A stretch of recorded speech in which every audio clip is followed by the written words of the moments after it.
बच्चों, क्या हाल चाल आपके, कैसे हैं आप? आज देखो हम लोग शुरू करेंगे इंडेस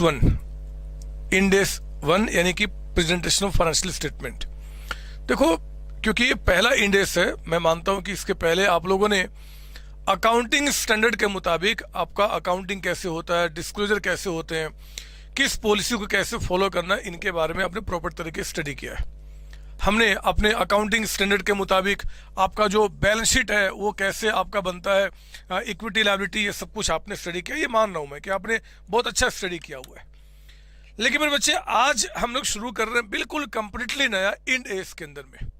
वो कंपनी जो इंड एस को फॉलो करती हैं, या फिर आप सपोज दैट कि उन कंपनीज की बात करो जिस कंपनी को आपने क्रिएट किया है और वो कंपनी इतनी बड़ी हो गई है कि आप उसमें इंड एस को फॉलो करना चाहते हैं, तो ऐसी कंपनीज का फाइनेंशियल स्टेटमेंट का प्रेजेंटेशन कैसे होगा, ये हमें इंड एस वन और ऑनवर्ड हमें सीखना होगा। मेरे बच्चे, इंड एस वन जिसका नाम है प्रेजेंटेशन ऑफ फाइनेंशियल स्टेटमेंट, ये बहुत ही वास्ट आपका इंड एस है और इसको हमें स्टडी करना बहुत ही तरीके से बहुत इंपॉर्टेंट है, क्योंकि आगे जितने सारे चैप्टर्स आएंगे उनमें इस इंड एस का आपका एप्लीकेशन होगा ही होगा। क्योंकि जितने भी हमारे बैलेंस शीट बनेंगे, जितने भी हमारे एसपीएल बनेंगे, हमारे कैश फ्लो जो बनेंगे, उन सबके बारे में इंड एस वन आपको डिस्कस करता है। ध्यान दीजिए, इंड एस वन जिसका नाम है प्रेजेंटेशन ऑफ फाइनेंशियल स्टेटमेंट, इसमें फाइनेंशियल स्टेटमेंट्स के अंदर में क्या क्या आएंगे कुछ भी नहीं देखना इस साइड में, बस आप सुनते चलो। लिखना कब है वो सब मैं बताऊंगा, अभी आपको मेरी बात सुनते चली जानी है। हमारे पढ़ने का वही तरीका होगा, इंड एस जितने भी हम स्टडी करेंगे हर एक चीज को हम पहले प्रैक्टिकली समझने की कोशिश करेंगे। एक बार जब प्रैक्टिकली समझ में आ गया, उनको समझते समय जितने सारे इंपॉर्टेंट नोट्स आएंगे वो नोट्स लिखाऊंगा, आपको मेरे साथ नोट डाउन करना है। और फिर जब ये कंप्लीटली प्रैक्टिकली मैं खत्म कर दूंगा, तो फिर हमारे इस इंडेक्स में स्टार्टिंग से टिल द एंड में जितने सारे आपके डिस्क्रिप्शन हैं वो सब अपने आप खत्म हो जाएंगे। मैं प्रूफ करूंगा, मैं खुद आपको एक एक चीज पढ़ाऊंगा थ्योरी में भी, और देखेंगे कि यार सारी चीजें हमारे दिमाग में पहले से बैठ गई है। दो तरीका होता पढ़ाई करने का, एक होता कि पहले पूरी थ्योरी को आप स्टडी कर लो, फिर प्रैक्टिकल क्वेश्चन करने जाओ आप। मुझे वो समझ में नहीं आता कि थ्योरी को पढ़ने के टाइम पे हमारे दिमाग में पता ही नहीं है कि एक्चुअली प्रैक्टिकली वो कैसे अप्लाई होने वाला है। हम लोग क्या करेंगे, पहले उसको प्रैक्टिकली समझेंगे, फिर उसको थ्योरी में उसको लॉन्च करेंगे। आपको मजा आएगा, आप इंजॉय करोगे, मेरी बात सुनना। देखो, इंड एस वन जो है बच्चे, ये डील करता है presentation of financial statement. Financial statement में इंड एस वन के मुताबिक 5 चीजें आती हैं। 5 चीजें आपका, एक तो बैलेंस शीट, जो हम लोग बैलेंस शीट जो बनाते हैं उनका, एक इनका आएगा SPL, statement of profit loss account, एक इनका आएगा चेंजेस इन इक्विटी। ये चेंजेस इन इक्विटी क्या होता है ये हम आपको आगे बताएंगे, थोड़ा सा सब्र कीजिए आप यहाँ पे। इनका कैश फ्लो स्टेटमेंट और इनका नोट्स, यानी कि जो एक्सप्लेनेटरी नोट्स होगा जो सबको लेकर आपका होगा, वो किस तरीके से डिस्कस किया जाएगा। आप जानते हैं कि देखो, कोई भी कंपनी जिसका अगर आप कंप्लीट फाइनेंशियल स्टेटमेंट देखोगे ना, कोई बड़ी कंपनी का, टाटा, रिलायंस, बिरला, किसी की बात कर लो, जो बड़ी आपकी कंपनीज है, इन कंपनी का अगर आप देखोगे फाइनेंशियल स्टेटमेंट, तो ये जो चीजें होती है ना बच्चे, ये चीजें मुश्किल से 4 से 5 पेज, 8 पेज, 10 पेज में खत्म हो जाती हैं। लेकिन जो इनके साथ नोट्स होते हैं ना, नोट्स, आपने इसको कैसे बनाया, क्या क्या पॉलिसी डिस्क्लोज किया, कैसे कैसे डिस्क्लोज किया, क्या क्या चीजें फॉलो किया, ये जो नोट्स होता है वो 150-200 पेज, यानी कि 150-200 पेज तक भी जाते हैं, और तब जाके कंप्लीट फाइनेंशियल स्टेटमेंट बनता है। इंड एस वन आपको ये बताएगा कि इनका, यानी कि इन चीजों का जो प्रेजेंटेशन होगा वो किस तरीके से होगा। अगर मैं कंपेयर करूं अपना अकाउंटिंग स्टैंडर्ड में एस वन के साथ, एस वन क्या था, डिस्क्लोजर ऑफ अकाउंटिंग पॉलिसीज, तो मेरे बच्चे ये हमारा इंड एस वन जो है वो एस वन से कहीं कहीं ज्यादा वास्ट है।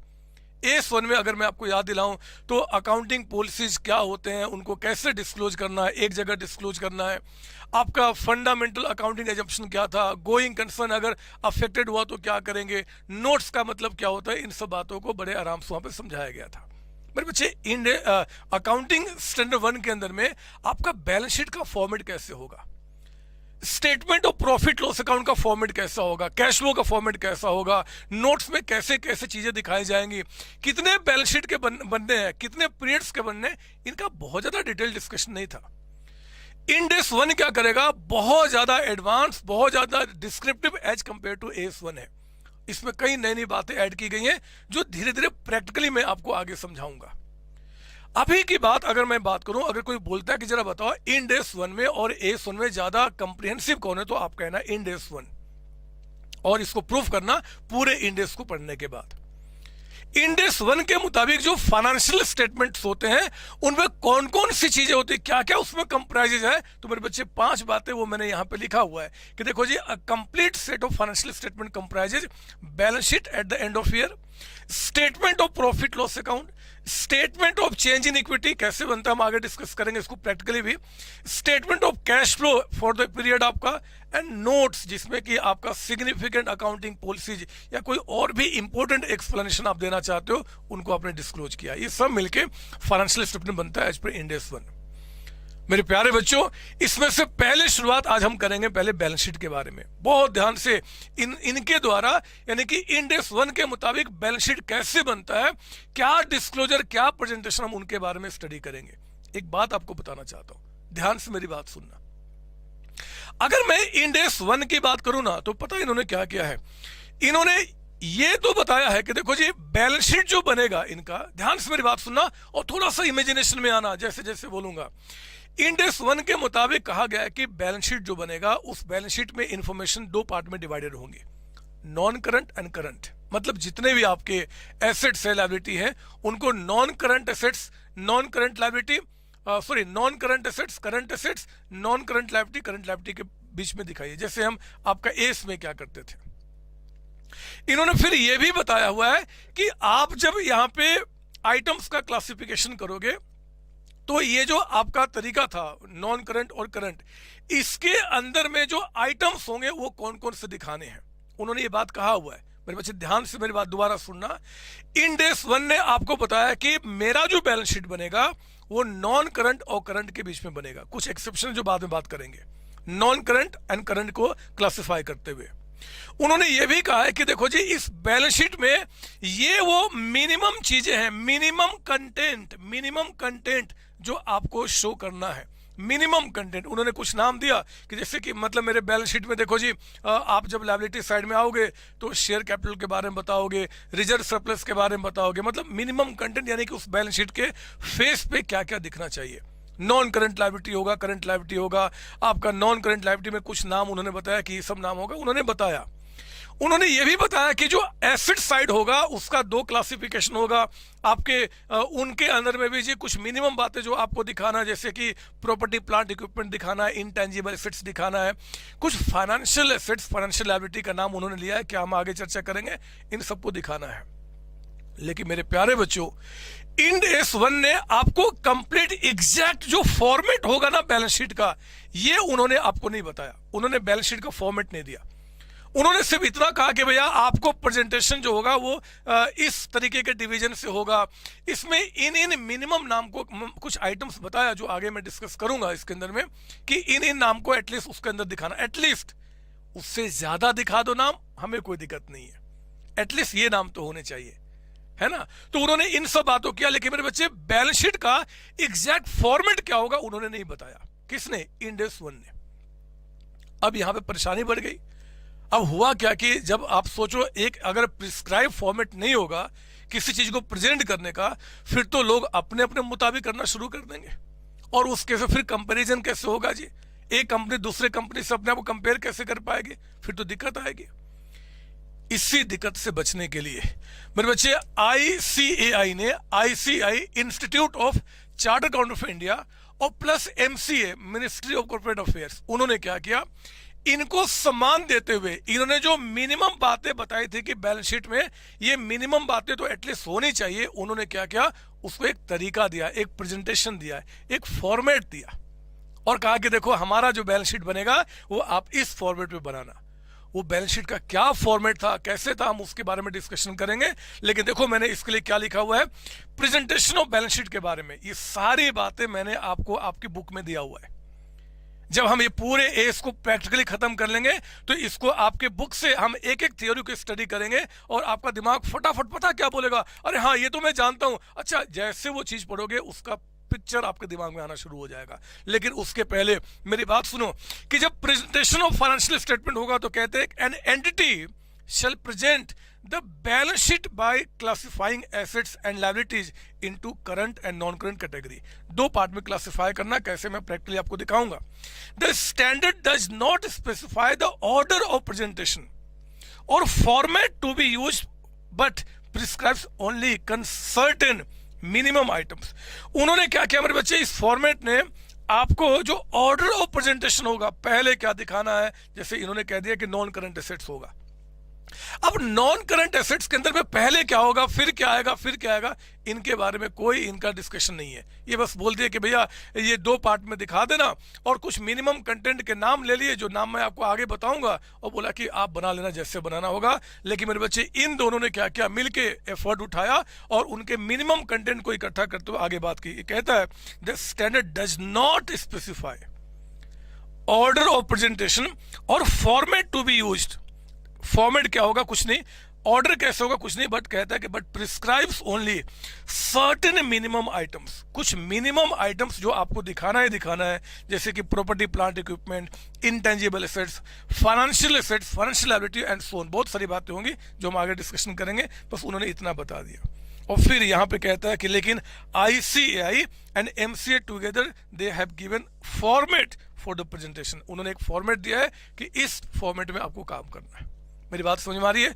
तो आपके दिमाग में बात बैठ जाए. अगर मान लो कोई आप बाहर गए और कोई दोस्त या कोई दुश्मन या कोई भी आपसे मिलता है, बोलता है कि जरा बताओ इंड AS 1 के मुताबिक फॉर्मेट ऑफ बैलेंस शीट क्या है, बोलना कि कोई फॉर्मेट है ही नहीं.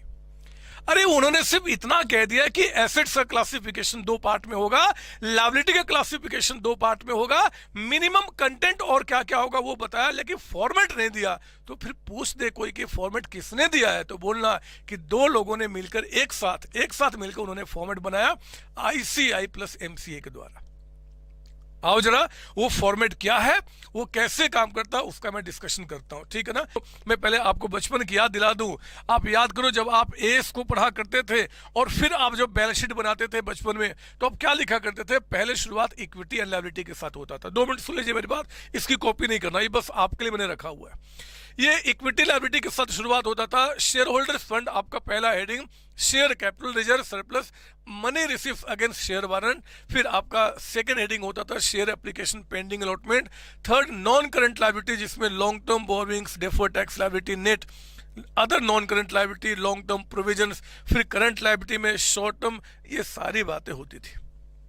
पढ़ के भी क्या फायदा, मुझे पता है कि अब आप मास्टर हो चुके हैं और आपको ये सब कुछ आता है. देखो मेरी मेहनत और आपकी मेहनत तब रंग लाएगी जब इंड AS 1 के मुताबिक जो हम बैलेंस शीट बनाएंगे, और उस बैलेंस शीट के अंदर में भी एक एक आइटम जिसपे आप मास्टर्ड हैं यहाँ पे AS के मुताबिक, वहां पे भी आप लिखना सीख लें. मैंने बिल्कुल बुक को आपका उसी तरीके से डेवलप किया हुआ है. तरह तरह के पॉइंट्स डाले, तरह तरह के आपके क्वेश्चंस, जिसमें कि आप इसकी मास्टरी करेंगे. तो आओ जरा मैं पहले काम करता हूँ, आपको एक बैलेंस शीट देता हूँ, बैलेंस शीट का फॉर्मेट. और हाँ, मैंने कुछ अच्छे पॉइंट्स बनाए हुए, आप लिखेंगे, फिर हम बुक से उसकी चर्चा करेंगे. अब ये बैलेंस शीट कैसे बनेगा आपका इंड AS 1 के मुताबिक, हम उसके बारे में स्टडी करते हैं. ध्यान दीजिए, पहले आपको याद होगा ये जो बैलेंस शीट होता था ना बच्चे, सेक्शन 129 याद आपको, ये सर शेड्यूल 3, ये सर पार्ट 1 एंड डिवीजन 1. ये डिवीजन 1 शायद बहुत कम बच्चे उसको जानते थे कि ये डिवीजन 1 होता था आपका इसके अंदर में. मेरे प्यारे बच्चों, यहाँ पे डिवीजन 1 के अंदर में इंडियन गैप यानी कि अकाउंटिंग स्टैंडर्ड के मुताबिक जो बैलेंस शीट है वो है, और इसी सेक्शन के अंदर में आपका डिवीजन 2 जो है, डिवीजन 2, उसमें इंड AS के मुताबिक बैलेंस शीट कैसा होगा, MCA ने आपको प्रेजेंटेशन दिया हुआ है. तो आप जरा मैं शुरुआत करूं, लिखिए मेरे साथ, आप बिल्कुल नया पेज लेंगे और आप देखेंगे उसके मुताबिक यहाँ पे बैलेंस शीट कैसे होता है. फिर एक एक नाम का स्टडी बनाएंगे मेरे साथ. यहाँ पे लिखिए balance sheet, balance sheet, balance sheet है ना आपका, मान लो ऑफ एक्स लिमिटेड, कोई कंपनी आपका एक्स लिमिटेड है, एज ऑन जो डेटेड आपका होगा उसका आपका, ठीक है ना, उस डेट को. और ये मैं लिख देता हूं ताकि हो सकता है कि आपसे एग्जाम में पूछ दे. तो क्या बोलेंगे, सेक्शन 129 शेड्यूल 3, शेड्यूल 3 डिवीजन. यहां पे डिवीजन कौन सा है, डिवीजन 2 आपका. वहां कौन सा था बच्चे, डिवीजन 1 था आपका, तो ये division 2 and part 1, part 1. Part 1 जिसमें फॉर्मेट ऑफ बैलेंस शीट है, एंड पार्ट 2 जैसे आपका जो एसपीएल है वो। तो मैं इनकी शुरुआत करता हूं, और आप ये लीजिए, आप यहाँ पे क्या करेंगे, इसमें भी 2 कॉलम रेडी करेंगे आप, 2 कॉलम जैसे हमारा वहां पे होता था उसी तरीके से यहाँ पर भी है मेरे बच्चे। 2 कॉलम का मतलब कि एक आपका करंट ईयर का जो इन्फॉर्मेशन है, करंट ईयर का, और इसका कंपैरिजन किया जाएगा आपका प्रीवियस ईयर के साथ, प्रीवियस ईयर के साथ आपका उसका कंपैरिजन किया जाएगा। तो एक्चुअली मुझे बहुत बड़ा बैलेंस शीट बनाना, इसलिए मैंने क्या किया, यहाँ पे जगह ले लिया आपसे, ठीक है ना।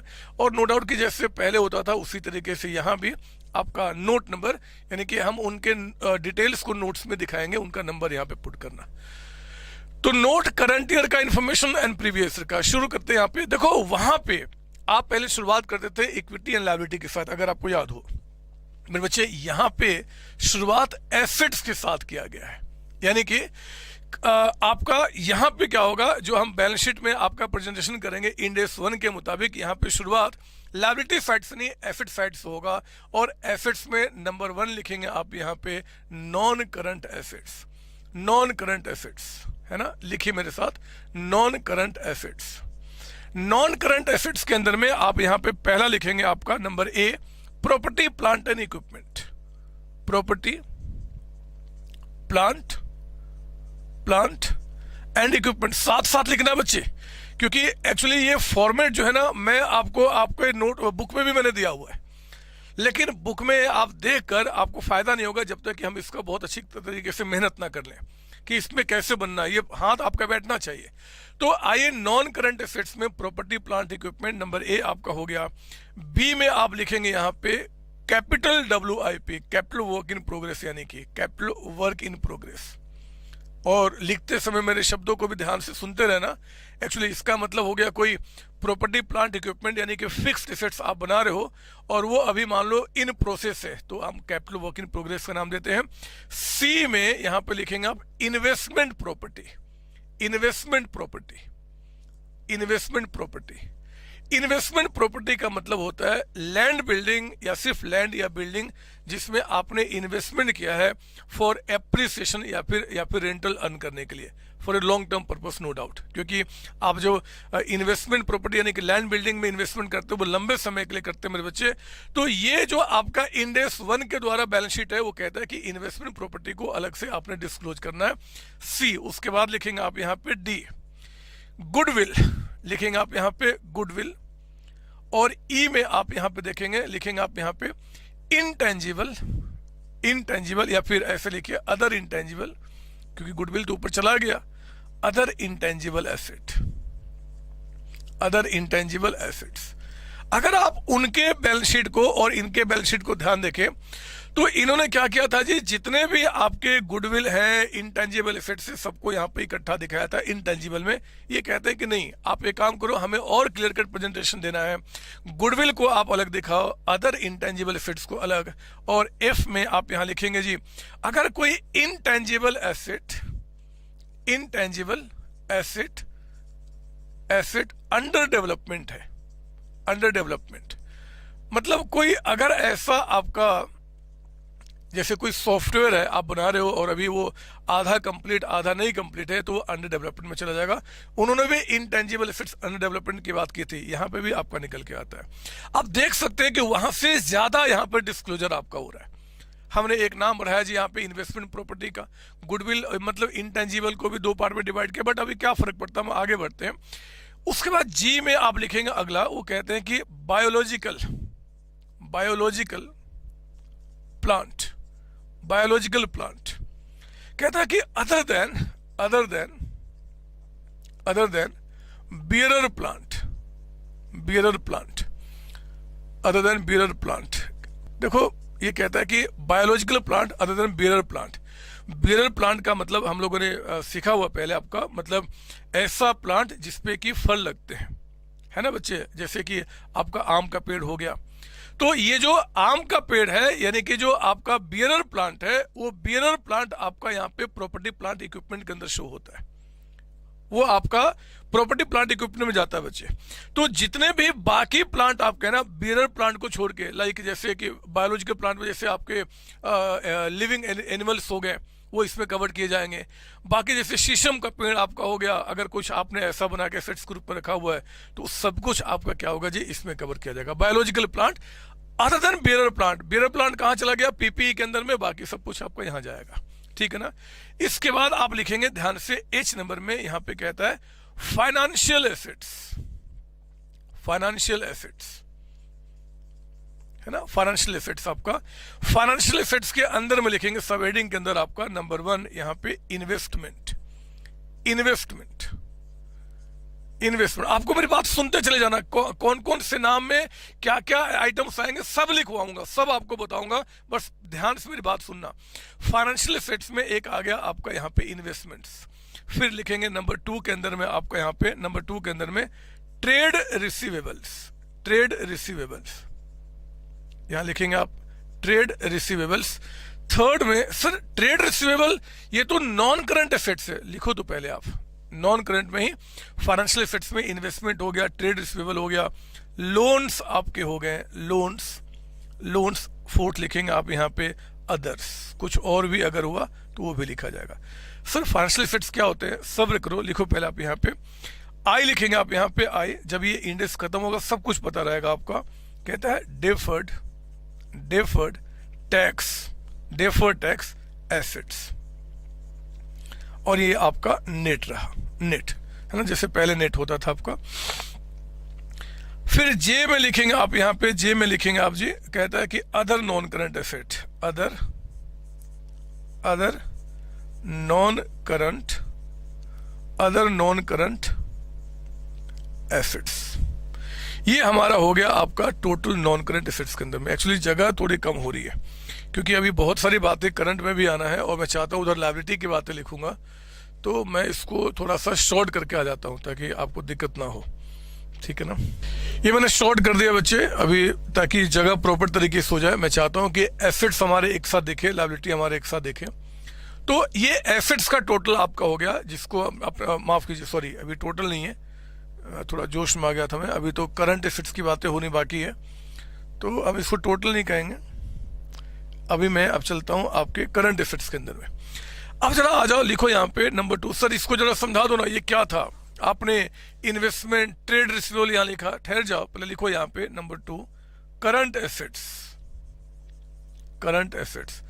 एक चीज तो मुझे अच्छा लग रहा है कि यहाँ पे जो जैसे पहले आपका एसेट्स 2 पार्ट में डिवाइड होता था ना, नॉन करंट और करंट, उसी तरीके कुछ सब हेडिंग्स चेंज हुए, कुछ नए जो आपका डिस्क्लोजर है बैलेंस शीट के अंदर में वो हमें दिख रहा है, और तो कुछ खास नहीं है। करंट एसेट्स के अंदर में आप लिखेंगे नंबर ए में पहले आपका यहाँ पे इन्वेंट्रीज, इन्वेंट्रीज, इन्वेंट्रीज आपका हो गया। फिर आप लिखेंगे बी में यहाँ पे फाइनेंशियल एसेट्स, फाइनेंशियल एसेट्स। आप देखो फाइनेंशियल एसेट्स यहां भी था, यहां भी आ रहा है, और इसमें भी लिखेंगे नंबर 1 में आपका इन्वेस्टमेंट्स, इन्वेस्टमेंट्स। नंबर 1 में आपने इन्वेस्टमेंट्स लिखा। नंबर 2 में आप ध्यान दो, यहां भी आएंगे ट्रेड रिसीवेबल्स। सर दोनों जगह, यस लिखो यहाँ पे ट्रेड रिसीवेबल। थर्ड में आप यहां लिखेंगे cash and cash equivalent, cash and cash equivalent. ये बिल्कुल वही है आपका कैश, जो कैश है या कैश में कन्वर्टेबल है, जनरली कैश बैंक हो गया, और कोई भी ऐसा मार्केटेबल सिक्योरिटीज जो 3 महीने के अंदर में रेडली कन्वर्टेबल इनटू कैश है, वो सब यहाँ पे चलेगा, ठीक है ना। फिर लिखेंगे यहाँ पे फोर्थ में आपका bank balance, bank balance other than, other than आपका पॉइंट 3 कर देता हूं मैं, मतलब पॉइंट 3 में आपने जो यहाँ पे दिखाया है इसके सिवाय सर कौन आएगा, लिखो तो पहले आप, देखो ना कितना मजा आएगा आपको समझने में। फिर आप यहाँ लिखेंगे जी 5th नंबर में आपका लोन्स, लोन्स, यहाँ भी लोन्स था ना, यस लोन्स। और फिर आप 6 में लिखेंगे आप यहाँ पे 6 में अदर्स, कुछ और भी अगर होते हैं तो वो भी हम देख लेंगे आपको यहाँ पे, ठीक है ना 6। इसके बाद सी में आप लिखेंगे यहाँ पे, सी के अंदर में करंट टैक्स, ये एक नया नाम आपको दिख रहा है, current tax asset, current tax asset, ठीक है ना। और यहाँ भी ब्रैकेट में नेट, ठीक है, मतलब ये करंट एसेट्स के अंदर में एक तो इन्वेंट्री हो गया, दूसरा फाइनेंशियल एसेट्स और तीसरा हो गया करंट टैक्स एसेट्स। फिर आप यहाँ पे डी में लिखेंगे, आप यहाँ पे डी के अंदर में आप लिखेंगे अदर करंट एसेट्स, कुछ और भी होगा अगर हो गया तो अदर करंट एसेट्स, आपका अदर करंट एसेट्स, ठीक है ना। और इसके बाद आपके एक दो, अब एक तीसरी हेडिंग यहाँ पे और ऐड हो चुकी है, वो है जी लिखेंगे आप non current assets held for sale, non current assets held for sale, आगे ब्रैकेट में एज पर इंड एस 105, ये क्या है हम 105 पे देखेंगे। और फिर मेरे बच्चे यहाँ पे आप क्लोज करके लिखेंगे total and this is a, मतलब जितने भी हमारे एसेट्स है इनका टोटल। कोई डाउट इसके अंदर में? नहीं सर बहुत सारी बातें समझ में नहीं आई, बस छोड़ दो, मैं सबको समझाऊंगा। पहले काम करो आप ना, बैलेंस शीट का अगला पार्ट, यानी कि आप आई जरा मेरे साथ लायबिलिटी साइड में, फिर उसके बाद चर्चा करेंगे मेरे बच्चे। मैं तो क्योंकि मेरे पास जगह नहीं है, आपको इसी के बाद ये देखो जहाँ पे ये खत्म हुआ ना, इसके बाद ही आपका लायबिलिटी शुरू हो जाता है। तो मेरे पास जगह नहीं है, इसलिए मैं उसको दूसरे पेज पे लिख रहा हूँ। अगर आपके पास भी जगह नहीं है तो कोई बात नहीं, आप भी क्या करो यहाँ पे दूसरे पेज पे ही आ जाओ पूरे फॉर्मेट के साथ। आपको पता है कि हमारा करंट ईयर का प्रेजेंटेशन होता है, करंट ईयर के फिगर्स, और ये हमारा प्रीवियस ईयर का हो गया, प्रीवियस ईयर का। और एक हमने यहाँ पे हेडिंग डाल दिया आपका क्या जी, नोट नंबर, है ना, जिसका डिटेल हम यहाँ पे बताएंगे। देखो लायबिलिटी साइड को इनको ये भी कहते हैं इक्विटी एंड लायबिलिटीज। लिखिए मेरे साथ, इक्विटी एंड लायबिलिटीज। हो सकता है थोड़ी सी परेशानी स्टार्टिंग में आपको हो, बट क्लास को बहुत आराम से चलने देना, माइंड ओपन करके। इससे क्या होगा, जब चैप्टर ये एंड होगा ना, बिलीव कीजिए एक एक कॉन्सेप्ट खत्म हो जाएंगे अपने आप। पहले आप लिखें यहाँ पे इक्विटी लायबिलिटीज, इसके अंदर में आप क्या करेंगे, पहले नंबर 1 लिखेंगे आप यहाँ पे इक्विटी लायबिलिटी के अंदर में इक्विटी मतलब यहाँ थोड़ा सा चेंज हो गया। आप देखो पहले यहाँ पे क्या था जी, शेयर होल्डर्स फंड होता था ना, तो यहाँ पे इक्विटी आ गया।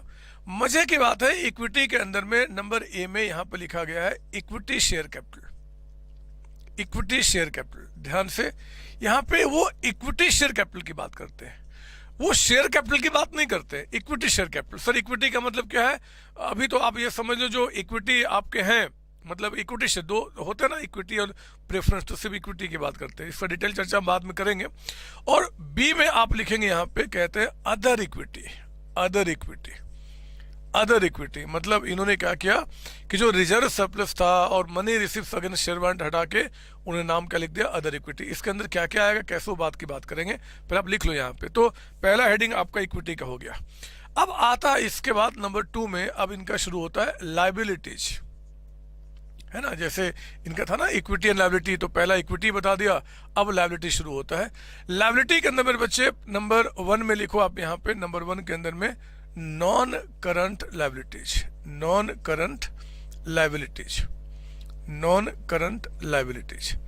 और नॉन करंट लायबिलिटीज के अंदर में शुरू कीजिए, पहले लिखेंगे आप नंबर ए, ये ना रोमन में कर दो आप, ठीक रहेगा, ठीक है।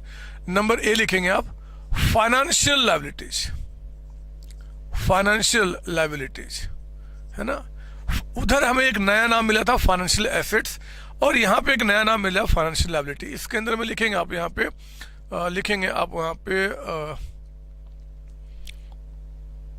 इसको ना हटा ही देता हूँ यहाँ पे, ठीक है, बस इतना ठीक है। नॉन करंट लायबिलिटी में नंबर ए में फाइनेंशियल लायबिलिटी, उसके अंदर लिखिए नंबर 1 आपका बोरविंग्स, है ना। नंबर 1 आपका हो गया बोरविंग्स। फिर लिखेंगे आप यहाँ पे trade payable. Sir non current में लिखो, तो आपने यहाँ भी तो पूछ दिया था कि sir trade receivable non current में क्यों आएगा, तो लिख लो, झगड़ा जो होगा बाद में देख लेंगे हम लोग यहाँ पे। और फिर तीसरे में लिखेंगे यहाँ पे अदर फाइनेंशियल लायबिलिटीज आपको, ठीक है ना। तो नॉन करंट लायबिलिटी में फाइनेंशियल लायबिलिटीज हो गया जी, और इसमें 3 नाम, बोरविंग्स, ट्रेड पेबल और दूसरा आपका ये। फिर उसके बाद आप लिखेंगे ए हो गया ये, बी लिखो आप यहाँ पे, बी में लिखेंगे प्रोविजंस। ध्यान रहे, प्रोविजंस आपका ये नॉन करंट लायबिलिटी के अंदर आ रहा है ना, ए हो गया, बी हो गया, सी लिखेंगे आप यहाँ पे, सी नॉन करंट के अंदर में deferred tax liability, deferred tax liability साथ साथ लिखना है मेरे बच्चे। अगर आप सचमुच में कमांड करना चाहते हैं तो आप लिखेंगे नेट, है ना, डेफर्ड टैक्स लायबिलिटी आपका। और डी में आप यहां लिखेंगे, डी के अंदर में other non current liability, other non current liabilities. Sir थोड़ा समझाओ ना डिटेल में, अभी समझाऊंगा, पहले आप लिख लो यहाँ पे। ये हमारे जो आपके हेडिंग सब हेडिंग्स हो गए लायबिलिटी के अंदर में, नॉन करंट लायबिलिटी और फिर आपका financial liability and so on, ठीक है ना। इसके बाद आप लिखेंगे यहाँ पे नॉन के बाद करंट लायबिलिटीज, करंट लायबिलिटीज आप लिखेंगे। इसके अंदर में number A, again will write यहाँ पे फाइनेंशियल लायबिलिटीज, है ना। करंट लायबिलिटी के अंदर में फाइनेंशियल, और फाइनेंशियल के अंदर में नंबर 1 लिखेंगे आप यहाँ पे अगेन बोरोविंग्स, यहाँ पे भी आपका बोरोविंग्स आ गया। यहाँ पे भी नंबर 2 में लिखेंगे आप ट्रेड पेबल था, सेम यहाँ पे भी trade payable. Sir trade payable दोनों जगह लिखो तो पहले आप, सारी बातें समझाऊंगा। आपका एक हो गया बोरोविंग्स हो गया, एक हो गया ट्रेड पेबल हो गया जी। फिर आप लिखेंगे other financial liabilities, number 3 other financial liabilities, other financial liabilities आपको, ठीक है ना। तो नंबर ए हो गया। उसके बाद आप आ जाइए बी के अंदर में, बी के अंदर में आप चेक करो, यहां पे आप लिखेंगे other current liabilities, other current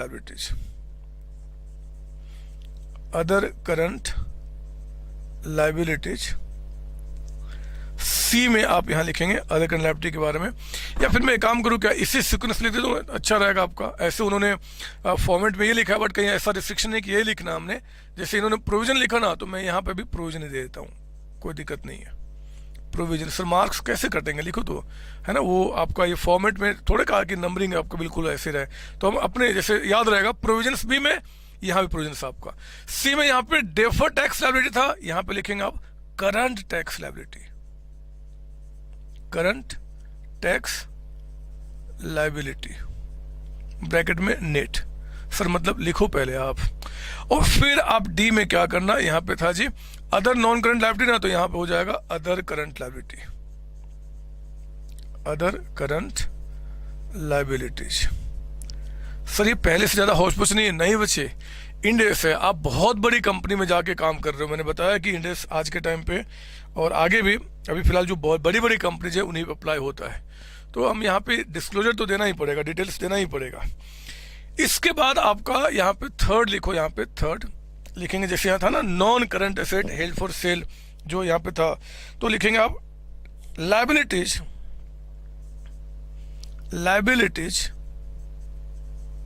directly associated with non-current asset held for sale,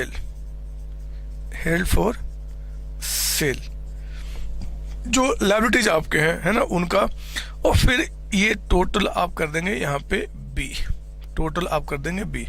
और ये बैलेंस शीट हमारा लगभग जो अंदर आइटम्स आने वाले हैं हमने उसको एंड किया। सर इसका क्या यूज है मेरे बच्चे, अब मैं उसको मिटा दूंगा, मुझे एक्चुअली जगह भी चाहिए। और बस मैं आपको बताना चाहता था कि देखो जो हमारा अभी एस के मुताबिक हम लोग जो बैलेंस शीट बनाते थे और इंड एस के मुताबिक जो बैलेंस शीट बनेगा, उसमें आपको दिखेगा यहाँ पे ज्यादा प्रेजेंटेशन है, ज्यादा डिस्क्लोजर है, इनका स्ट्रक्चर ज्यादा वास्ट है एज कम्पेयर टू इनके।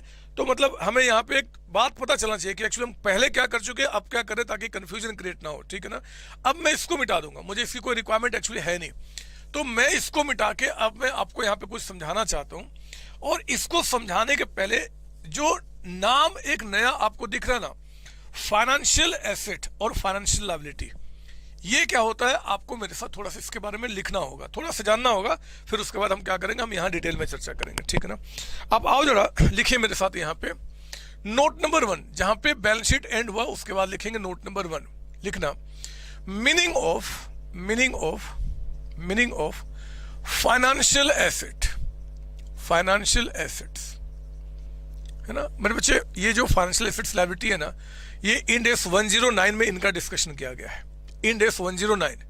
तो जब इंड एस 109 पढ़ेंगे हम वहां पर डिटेल इसका डिस्कशन करेंगे। फिलहाल जितनी हमें रिक्वायरमेंट है उसका निचोड़ मैं आपको यहाँ पे बता रहा हूँ ताकि हमें इंड एस 1 यानी कि प्रेजेंटेशन तरीके समझ में आए। कहते हैं इट इज अ कॉन्ट्रैक्चुअल, साथ साथ लिखेंगे आप यहाँ पे, it is a contractual right, अधिकार, it is a contractual right to receive cash और अदर फाइनेंशियल एसेट्स। देखो ये कहता है it is a contractual right, मतलब आप इसको अंडरलाइन कर लेंगे। कॉन्ट्रैक्चुअल राइट का मतलब होता है कि एक तो आपके पास राइट यानी कि अधिकार है, कॉन्ट्रैक्चुअल मतलब एक कॉन्ट्रैक्ट है कि हमें आपसे पैसा या कोई दूसरा फाइनेंशियल एसेट्स रिसीव करना है। मेरे प्यारे बच्चों, जब भी हमारे पास कोई राइट होगा ना किसी से पैसा या कोई दूसरा फाइनेंशियल एसेट्स रिसीव करने का, वो हमारे यहाँ पे फाइनेंशियल एसेट्स में कवर्ड होंगे। आप बोलोगे सर जरा एग्जाम्पल बताओ, तो लिखो मेरे साथ एग्जाम्पल में यहाँ पे, जैसे कि डेटर्स आपके हो गए। डेटर्स के साथ हमारा एक कॉन्ट्रैक्ट है, एक राइट होता है कि हाँ जी आपको जो गुड्स हमने बेचा है उसके बदले में हमें आपसे कैश चाहिए। उसी तरीके से बिल्स रिसीवेबल मेरे बच्चे, ये भी हमारे फाइनेंशियल एसेट्स होते हैं। एक्रूड इनकम, अगर कोई सर्विसेज जो मैं रेंडर कर चुका हूं उसके बदले में मुझे कुछ पैसा आपसे लेना है, वो भी मेरा क्या होगा, आपका यहाँ पे फाइनेंशियल एसेट्स होगा। उसी तरीके से मान लो मैंने कोई इन्वेस्टमेंट किया है इन शेयर्स, किसी दूसरे कंपनी के शेयर्स में, ऑब्लिक बॉन्ड्स में, डिवेंचर्स में, किसी में भी मैंने इन्वेस्टमेंट किया है। रिपीट कर रहा हूं, जो मेरे कंपनी के शेयर से वो फाइनेंशियल एसेट्स लायबिलिटी नहीं होते। मैंने मान लो सीओसी ने क्या किया जी, रिलायंस कंपनी का, विप्रो कंपनी का, टाटा कंपनी का शेयर्स परचेज कर लिया, बॉन्ड्स परचेज कर लिया, गोल्ड परचेज कर लिया, कुछ भी जो मैंने इन्वेस्टमेंट किया है ना, वो आपका यहाँ पे क्या होगा, फाइनेंशियल एसेट्स के अंदर में आएंगे। तो ऐसे बहुत सारे नाम होते हैं, मैं देख लूंगा अभी बहुत सारे नाम आपके साथ रिपीट कराऊंगा। फिलहाल इतना समझ लेना, ये हमारे पास आपके हैं, कोई डाउट इसमें नहीं सर। नोट नंबर टू लिखे आप यहाँ पे कि मीनिंग ऑफ फाइनेंशियल लायबिलिटी क्या होता है मेरे बच्चे। हमने इंडेक्स 109 के बारे में कहा है, हम वहां पे समझेंगे इसके बारे में डिटेल में। आपका इंडेक्स जो आपका 109 है उनके बारे में कुछ कहता है, वो क्या बाद में, मैं ज्यादा नहीं जाता, लिखिए यहाँ पे। अभी तो हमें सिर्फ यहाँ के जो रिक्वायरमेंट उसकी बात करते हैं। कहते हैं इट इज ए कॉन्ट्रैक्चुअल, वहां राइट था ना, यहाँ पे ऑब्लिगेशन है। ऑब्लिगेशन, हमारे पास कोई एक ऑब्लिगेशन है टू पे कैश और अदर फाइनेंशियल एसेट और टू एक्सचेंज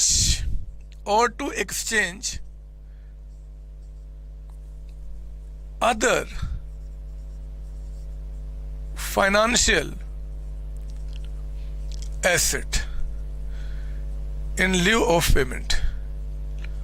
पेमेंट के बदले में हमने आपको कोई दूसरा फाइनेंशियल एसेट्स में दे दूंगा जी। अगर ऐसा चीज दिखे तो बोलना कि भैया फाइनेंशियल लायबिलिटी है। एग्जाम्पल अगर मुझसे पूछोगे आप यहाँ पे, तो मैं आपको बोलूं जैसे कि आपका बिल्स पेबल, जैसे कि आपका क्रेडिटर्स, है ना बच्चे। ये इनके साथ हमारा एक कॉन्ट्रैक्ट है कि भैया हमने आपसे गुड्स परचेज किया तो हम आपको पेमेंट करेंगे, है ना। जो अगर कुछ हमने लिया है तो हम उसके बदले में आपको देंगे। उसी तरीके से आपका यहाँ पे क्या बोलते हैं, बिल्स पेबल हो गया, क्रेडिटर्स हो गया। कुछ और नाम बताओ यहाँ पे, जैसे लोन आपका टेकन, अगर आपने लोन लिया है जी फ्रॉम किससे, चाहे किसी से भी, डायरेक्टर से आपने लिया है, चाहे आपने कस्टमर से लिया है, किसी से भी अगर आपने लोन लिया है तो फिर पेमेंट करना होगा। और अगर पेमेंट करना होगा तो फिर क्या होगा, वो फाइनेंशियल लायबिलिटी आपकी हो जाएगी। यही नहीं, अगर मैं आपसे बात करूं फाइनेंशियल लायबिलिटी में, आपका जैसे डिवेंचर्स हो गया।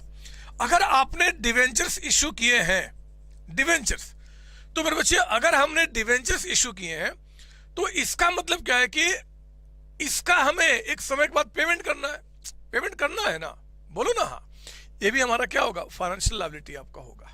डिवेंचर्स अगर हमने इशू किया है कि ठीक है जी 5 ईयर्स के लिए, तो 5 साल के बाद उनका पैसा वापस करना होगा। अगर मान लो हमने कोई प्रेफरेंस शेयर्स इशू किया है, प्रेफरेंस शेयर्स, कौन से प्रेफरेंस शेयर्स, जो रिडीमेबल है। समझो मेरी बात यहां पे, देखो इंडेक्स 1 क्या बोलता है, सॉरी 109 में जाने के बाद, रिडीमेबल मतलब वो प्रेफरेंस शेयर्स जिनका पैसा हमें एक समय के बाद वापस करना है। आपको पता है कि हमारी कंट्री में मैक्सिमम 20 ईयर्स के लिए प्रेफरेंस शेयर्स इशू किए जाते हैं, तो they all are generally redeemable. अगर वो प्रेफरेंस शेयर्स रिडीमेबल है, उनका पैसा हमें वापस करना एक टाइम पीरियड के बाद, there is a contractual obligation, तो नो डाउट कि ये भी हमारा क्या होगा, ये आपका मीनिंग ऑफ फाइनेंशियल लायबिलिटी, यानी कि फाइनेंशियल लायबिलिटी कवर होगा। इसी तरीके से और नाम लीजिए, अगर एक्रोड इंटरेस्ट अगर कुछ आपका है, इंटरेस्ट किस पे जी, ऑन डिवेंचर्स पे कोई इंटरेस्ट बकाया है जी, आपका डिवेंचर्स पे इंटरेस्ट बकाया है, आपके क्या बोलते हैं लोन पे कोई इंटरेस्ट आउटस्टैंडिंग आपका है, ये भी सब क्या होगा, हमारा फाइनेंशियल लायबिलिटी है। और कुछ नाम बताओ ना सर। लो ना, डिविडेंड अगर आपका पेबल है, जो डिविडेंड पेबल है ना, ये भी हमें क्या करना है, कॉन्ट्रैक्चुअल आपका ऑब्लिगेशन है कि हमें डिविडेंड पे करना है कैश में आपका। उसी तरीके से आपका अनक्लेम्ड डिविडेंड, अनक्लेम्ड आप नाम लो ना, जितने भी नाम लोगे मैं आपको बता दूंगा। अनक्लेम्ड डिविडेंड, ये सभी के सभी हमारे क्या है जी, एक्सेट्रा कर देता हूं, क्योंकि मैं आपके सोचने की शक्ति को स्ट्रॉन्ग करना चाहता हूं बस, कि कौन कौन से लायबिलिटी आपका फाइनेंशियल लायबिलिटी में कवर्ड होंगे। तो मेरे बच्चे सब के सब आपका, सर यहाँ भी 2-3 नाम दे दो ना, नाम देता हूं मैं, फिर अगर आपने कहा तो यहाँ और लिख लो जी। अगर हमने लोन लिया नहीं है, गिवन टू, हमने लोन दिया है किसको जी, या तो डायरेक्टर्स को, रिलेटिव्स को, या फिर आपका कस्टमर्स को, किसी को भी हमने लोन अगर दिया है तो वो भी क्या यहीं पे कवर होगा, यहीं पे कवर होगा। तो अब मैं यहाँ पे देता हूँ, हमें लिखते हैं सोचते हैं, हमें कुछ और नाम मैं आपको देता हूं जहां पे सोचना है, और सिर्फ ये बताना कि क्या वो फाइनेंशियल आपका फाइनेंशियल इंस्ट्रूमेंट्स है, यस या फिर नो, बस इतना बताना है। कुछ नाम देता हूं मैं, है ना। फाइनेंशियल इंस्ट्रूमेंट का मतलब फाइनेंशियल एसेट्स या फाइनेंशियल लायबिलिटी, आपको बताना है कि हाँ ये ना। जैसे कि मैं लिख देता हूं यहाँ पे जी इन्वेंट्रीज यानी कि आपका स्टॉक। जरा सोचो मेरे साथ, जैसे जैसे मैं सोचूंगा, अभी दिमाग में इफ और नहीं आएगा। क्या ये जो इन्वेंट्रीज है जो मेरे गोडाउन में पड़ा हुआ है, क्या उस इन्वेंट्री को लेकर किसी के साथ मेरे पास कोई कॉन्ट्रैक्ट है क्या, कि उसके बदले में पैसा लूंगा? बोलो। अगर वो इन्वेंट्री लॉस्ट हो जाता है, इन्वेंट्री में आग लग जाती है, तो क्या मैं किसी से पैसा लूंगा? नहीं लूंगा। कहां से लूंगा? समझ मेरी बात, वो इन्वेंट्री की बात कर रहा हूं। तो जो इन्वेंट्री आपका, जो कि मेरा अभी मैंने किसी को सेल ही नहीं किया, तो उससे पैसा कैसे ले सकता हूं जी? हमने कहा कि भैया इन्वेंट्री जो है वो फाइनेंशियल इंस्ट्रूमेंट नहीं है। ठीक है, चलो हमने कहा कि आप मुझे बताओ, चलो ये ठीक है, आप बताइए कि इंश्योरेंस क्लेम रिसीवेबल। आग लग गई आपके फैक्ट्री में, आपके गोडाउन में, आपके शरीर में, पता नहीं कहां, शरीर नहीं, छोड़ दो, मर जाओगे फिर किसको पढ़ाऊंगा। आपके गोडाउन में, फैक्ट्री में कहीं पे भी आग लग जाए, भगवान ना करे, बट मान लो लग गई, आपने इंश्योरेंस कंपनी से क्लेम किया और बोले कि ठीक है हम आपको 5 लाख का पेमेंट करेंगे। ये 5 लाख जो इंश्योरेंस क्लेम जो हमें रिसीव करना है मेरे बच्चे, रिसीवेबल जो हमें रिसीव करना है, क्या ये जो आपका इंश्योरेंस क्लेम रिसीवेबल, क्या ये कोई आपका ऐसा है कि इसके बदले में कैश रिसीव करना है, इसके बदले में कैश कुछ मिलेगा? ये सर, जब इंश्योरेंस क्लेम जो होता है वो कंपनी हमें क्या करती है, हमें कैश देती है बच्चे क्लेम के बदले में आपका। तो इंश्योरेंस क्लेम रिसीवेबल जो है ये हमारे लिए एक राइट है, कॉन्ट्रैक्चुअल राइट है। Insurance is a type of contract, ये कॉन्ट्रैक्चुअल राइट है to receive money on behalf of this insurance claim. तो हम क्या बोलेंगे, ये हमारा यहाँ पे फाइनेंशियल एसेट्स है ना, ये आपका है। ठीक है बच्चे, फाइनेंशियल इंस्ट्रूमेंट का मतलब या तो फाइनेंशियल एसेट्स होगा, लायबिलिटी होगा। ऑब्वियस बात है कि अगर हमें पैसा रिसीव करना है तो हमारे लिए एसेट्स होगा, पे करना तो लायबिलिटी होगा। ठीक है ना, मैं आगे बढ़ता हूं। थर्ड लिखेंगे आप यहाँ पे, थर्ड आपका कुछ और नाम देता हूं, प्रीपेड मान लो एक्सपेंसेज, प्रीपेड एक्सपेंसेज। जरा सोचो, प्रीपेड एक्सपेंस, अगर कोई एक्सपेंसेज मैंने एडवांस में पे कर दिया है तो मुझे बताओ कि कॉन्ट्रैक्ट क्या है। आपको कॉन्ट्रैक्ट बताना है कि अगर मान लो रेंट मैंने एडवांस में पे किया हुआ है, तो क्या वो एडवांस पे किया हुआ रेंट मुझे वापस लेना है? क्या वो पैसा वापस लेने का अधिकार मेरे पास कॉन्ट्रैक्ट है, या उसके बदले में सर्विसेज लेने का कॉन्ट्रैक्ट है? बोलो बोलो। मैं अपने मकान मालिक को 5,000 रुपए अगले महीने का रेंट एडवांस में पे कर दिया, तो इस 5,000 के बदले में क्या कॉन्ट्रैक्ट, वो पैसा वापस लेने का या फिर सर्विसेज लेने का? सर्विसेज लेने का, कैश का नहीं मेरे बच्चे, कैश का नहीं। तो ये जो प्रीपेड एक्सपेंस है ना, it's not a financial instrument, ये फाइनेंशियल इंस्ट्रूमेंट नहीं है। समझो मेरी बात। मेरा कहने का मतलब है कि भैया अगर आपके पास सिंपल सी बात है, आंखें बंद करो, अगर उस चीज के बदले में कैश आपको फ्यूचर में लेना है, या कैश आपको फ्यूचर में देना है, या कोई एक्सचेंज इसका होना है, लाइक जैसे डेटर्स का पेमेंट करना है जी, क्रेडिटर्स हमारे पास है, हमने कहा कि भैया एक्सचेंज कर लो, कॉमन है, कैंसिल कर दो, वो हमारे फाइनेंशियल एसेट्स होंगे। इसलिए कहा गया था यहाँ पे कि आपका या तो आप पेमेंट कर रहे हो जी कैश में, या फाइनेंशियल एसेट्स को एक्सचेंज कर रहे हो। हमें आपको 10 लाख रुपए का पेमेंट करना था, हमने कहा ये काम करो, कैश नहीं है, मैं आपको ना यहाँ पे मेरे पास कुछ बॉन्ड्स पड़े हैं, मेरे पास इन्वेस्टमेंट, वो मैं आपको दे देता हूँ। तो भी क्योंकि पेमेंट करने का जो आपके पास ऑब्लिगेशन है, इधर इन कैश और अदर फाइनेंशियल एसेट, बात समझ आ रही है? तो यहाँ पे आपका प्रीपेड एक्सपेंस क्या दिखाई दिया जी, हमारा नो, मतलब ये फाइनेंशियल इंस्ट्रूमेंट नहीं है, नहीं है। ठीक है। फोर्थ, तो फिर सर ये है का, देखेंगे, इतने सारे नाम है दिखाने को, कहीं ना कहीं तो दिखा देंगे। फिलहाल आप यहाँ पे, मैं इसको ऐसे कर देता हूँ ताकि आपको दिक्कत ना हो, है ना। हाँ, अगला नाम लेते हैं आपका, जैसे कि एक्रूड इनकम। अगर मान लो कोई एक्रूड इनकम है, फिर एक्रूड इनकम है, फिर मेरे बच्चे एक्रूड इनकम, एक्रूड इनकम का मतलब हो गया कि हमने आपके लिए सर्विसेज रेंडर कर दिया है, उसके बदले में हमें आपसे पैसा लेना है। तो लेना है ना, पैसा मैं लूंगा। अगर पैसा लेने का मेरे पास राइट है, तो फिर क्या हुआ जी, फाइनेंशियल एसेट्स हो गया ये, है ना। समझ मेरी बात। तो एक्रूड इनकम क्या होगा, ये भी आपका फाइनेंशियल इंस्ट्रूमेंट आपका होगा, होगा मेरे बच्चे, कोई डाउट इसके अंदर में नहीं सर। पांचवा नाम दे देता हूं मैं यहाँ पे, पांचवा नाम, और नाम कुछ लेते हैं, जैसे कि सिक्योरिटी डिपॉजिट्स। देखो सिक्योरिटी डिपॉजिट्स, अगर मान लो मैंने इलेक्ट्रिसिटी बोर्ड से आपका यहाँ पे कनेक्शन लिया है और हमने उनको सिक्योरिटी डिपॉजिट्स जमा किया है, या फिर कोई किसी और इलेक्ट्रिसिटी कंपनी से जी, या किसी भी, मान लो मैंने आपका कोई टेलीकम्युनिकेशन कंपनी, उससे मैंने ब्रॉडबैंड लिया हो, कुछ सिक्योरिटी जमा किया हुआ है, तो क्या सिक्योरिटी वापस लेने के राइट नहीं है? है। जब मैंने उनसे कनेक्शन हटा लेना, तो फिर क्या, जो सिक्योरिटी मुझे वापस मिल जाएगा। There is a contractual agreement कि भैया इसके बदले में मैं आपसे कैश वापस ले लूंगा, यानी कि ये भी मेरा क्या है जी, आपका फाइनेंशियल एसेट्स है। आप यहाँ पे टिक मार्क करेंगे, ठीक है ना। ऐसे कई सारे नाम, जैसे कि आपका अनअर्न्ड इनकम। समझो, जब तक आपका दिमाग स्ट्रांग नहीं होगा, तब तक आप इसको बहुत प्रॉपर तरीके से नहीं समझ सकते। या तो सारे इंडेक्स पहले पढ़ो और फिर उसके बाद इसमें आओ, तो भी हौच पौच बना रहेगा दिमाग में। सिंपल तरीका दे रहा हूं, उस तरीके सोचो, बहुत सिंपल है, कुछ खास थोड़े। यहाँ पे हमने कहा अनअर्न्ड इनकम, आपको पता है, बचपन में पढ़ा हो अपने। अनअर्न्ड इनकम का मतलब होता है इनकम रिसीव्ड इन एडवांस। हमने इनकम कोई एडवांस में रिसीव कर लिया, जैसे मान लो मैं आपसे फीस एडवांस में ले लेता हूं। मुझे बताओ कि जो फीस मैंने आपसे एडवांस में लिया हुआ है, उस पर कॉन्ट्रैक्ट किस चीज का है? उसके बदले में सर्विस देने का या फिर कैश देने का? बोलो बोलो। जो फीस मैंने आपसे एडवांस में लिया हुआ है, उसके बदले में कॉन्ट्रैक्ट क्या है? सर्विस देने का, कैश। सर आप सर्विस दोगे और सर्विस नहीं दिया तो फिर कैश वापस कर दोगे? यहां भी कैश है ना मेरे बच्चे, इफ और मत जाओ। कॉन्ट्रैक्ट बताओ, प्राइमरी कॉन्ट्रैक्ट जो यहां पे मेरे साथ आपका है, वो किस चीज का है? To provide service, not to provide cash. Service provide करना मुझे, तो जो सर्विसेज मुझे प्रोवाइड करना है, ये तो जो अर्नड इनकम है, एडवांस जो इनकम रिसीव किया, इसके बदले मुझे कैश किसी को नहीं देना, सर्विस देना है।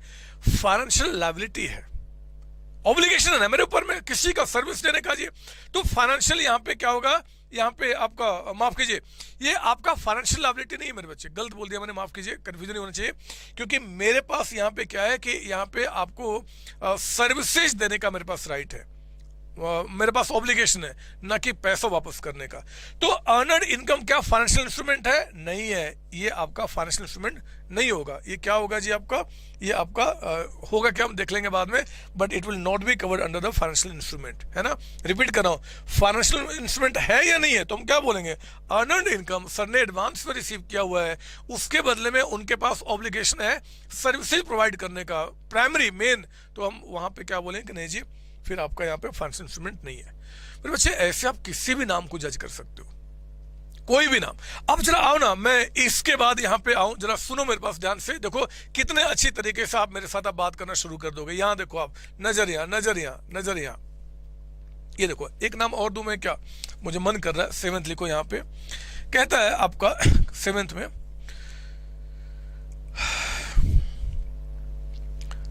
Share application money received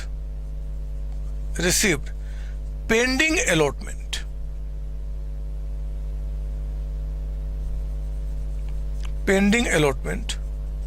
to be refunded। मतलब किसी का एप्लीकेशन का पैसा मेरे पास आया था, हमने उनको शेयर से अलॉट नहीं किया, अब उनका पैसा में वापस करना है। तो बताओ जरा, यहाँ पे जो पैसा हमने उनको रिजेक्ट कर दिया, तो पैसा वापस करना है, इसका मतलब क्या? यहाँ पे एक कॉन्ट्रैक्ट है जी, एक ऑब्लिगेशन है कि भैया पैसा आपको वापस करना है, पैसा कैश, तो ये इससे फाइनेंशियल लायबिलिटी है ना। तो ये भी आपका क्या होगा? फाइनेंशियल लायबिलिटी के अंदर में यस आप लिख देंगे, इन यस। मैं कुछ और नाम देना चाहता हूँ, और नाम, लेकिन मुझे लगता है कि शायद आपको ना ऐसे कन्फ्यूजन होगा, तो मैं एक काम करता हूँ दूसरे तरीके से। एग्जाम्पल नंबर 1 हटा दूं मैं इसको, ये लिख लिया आपने? Yes sir.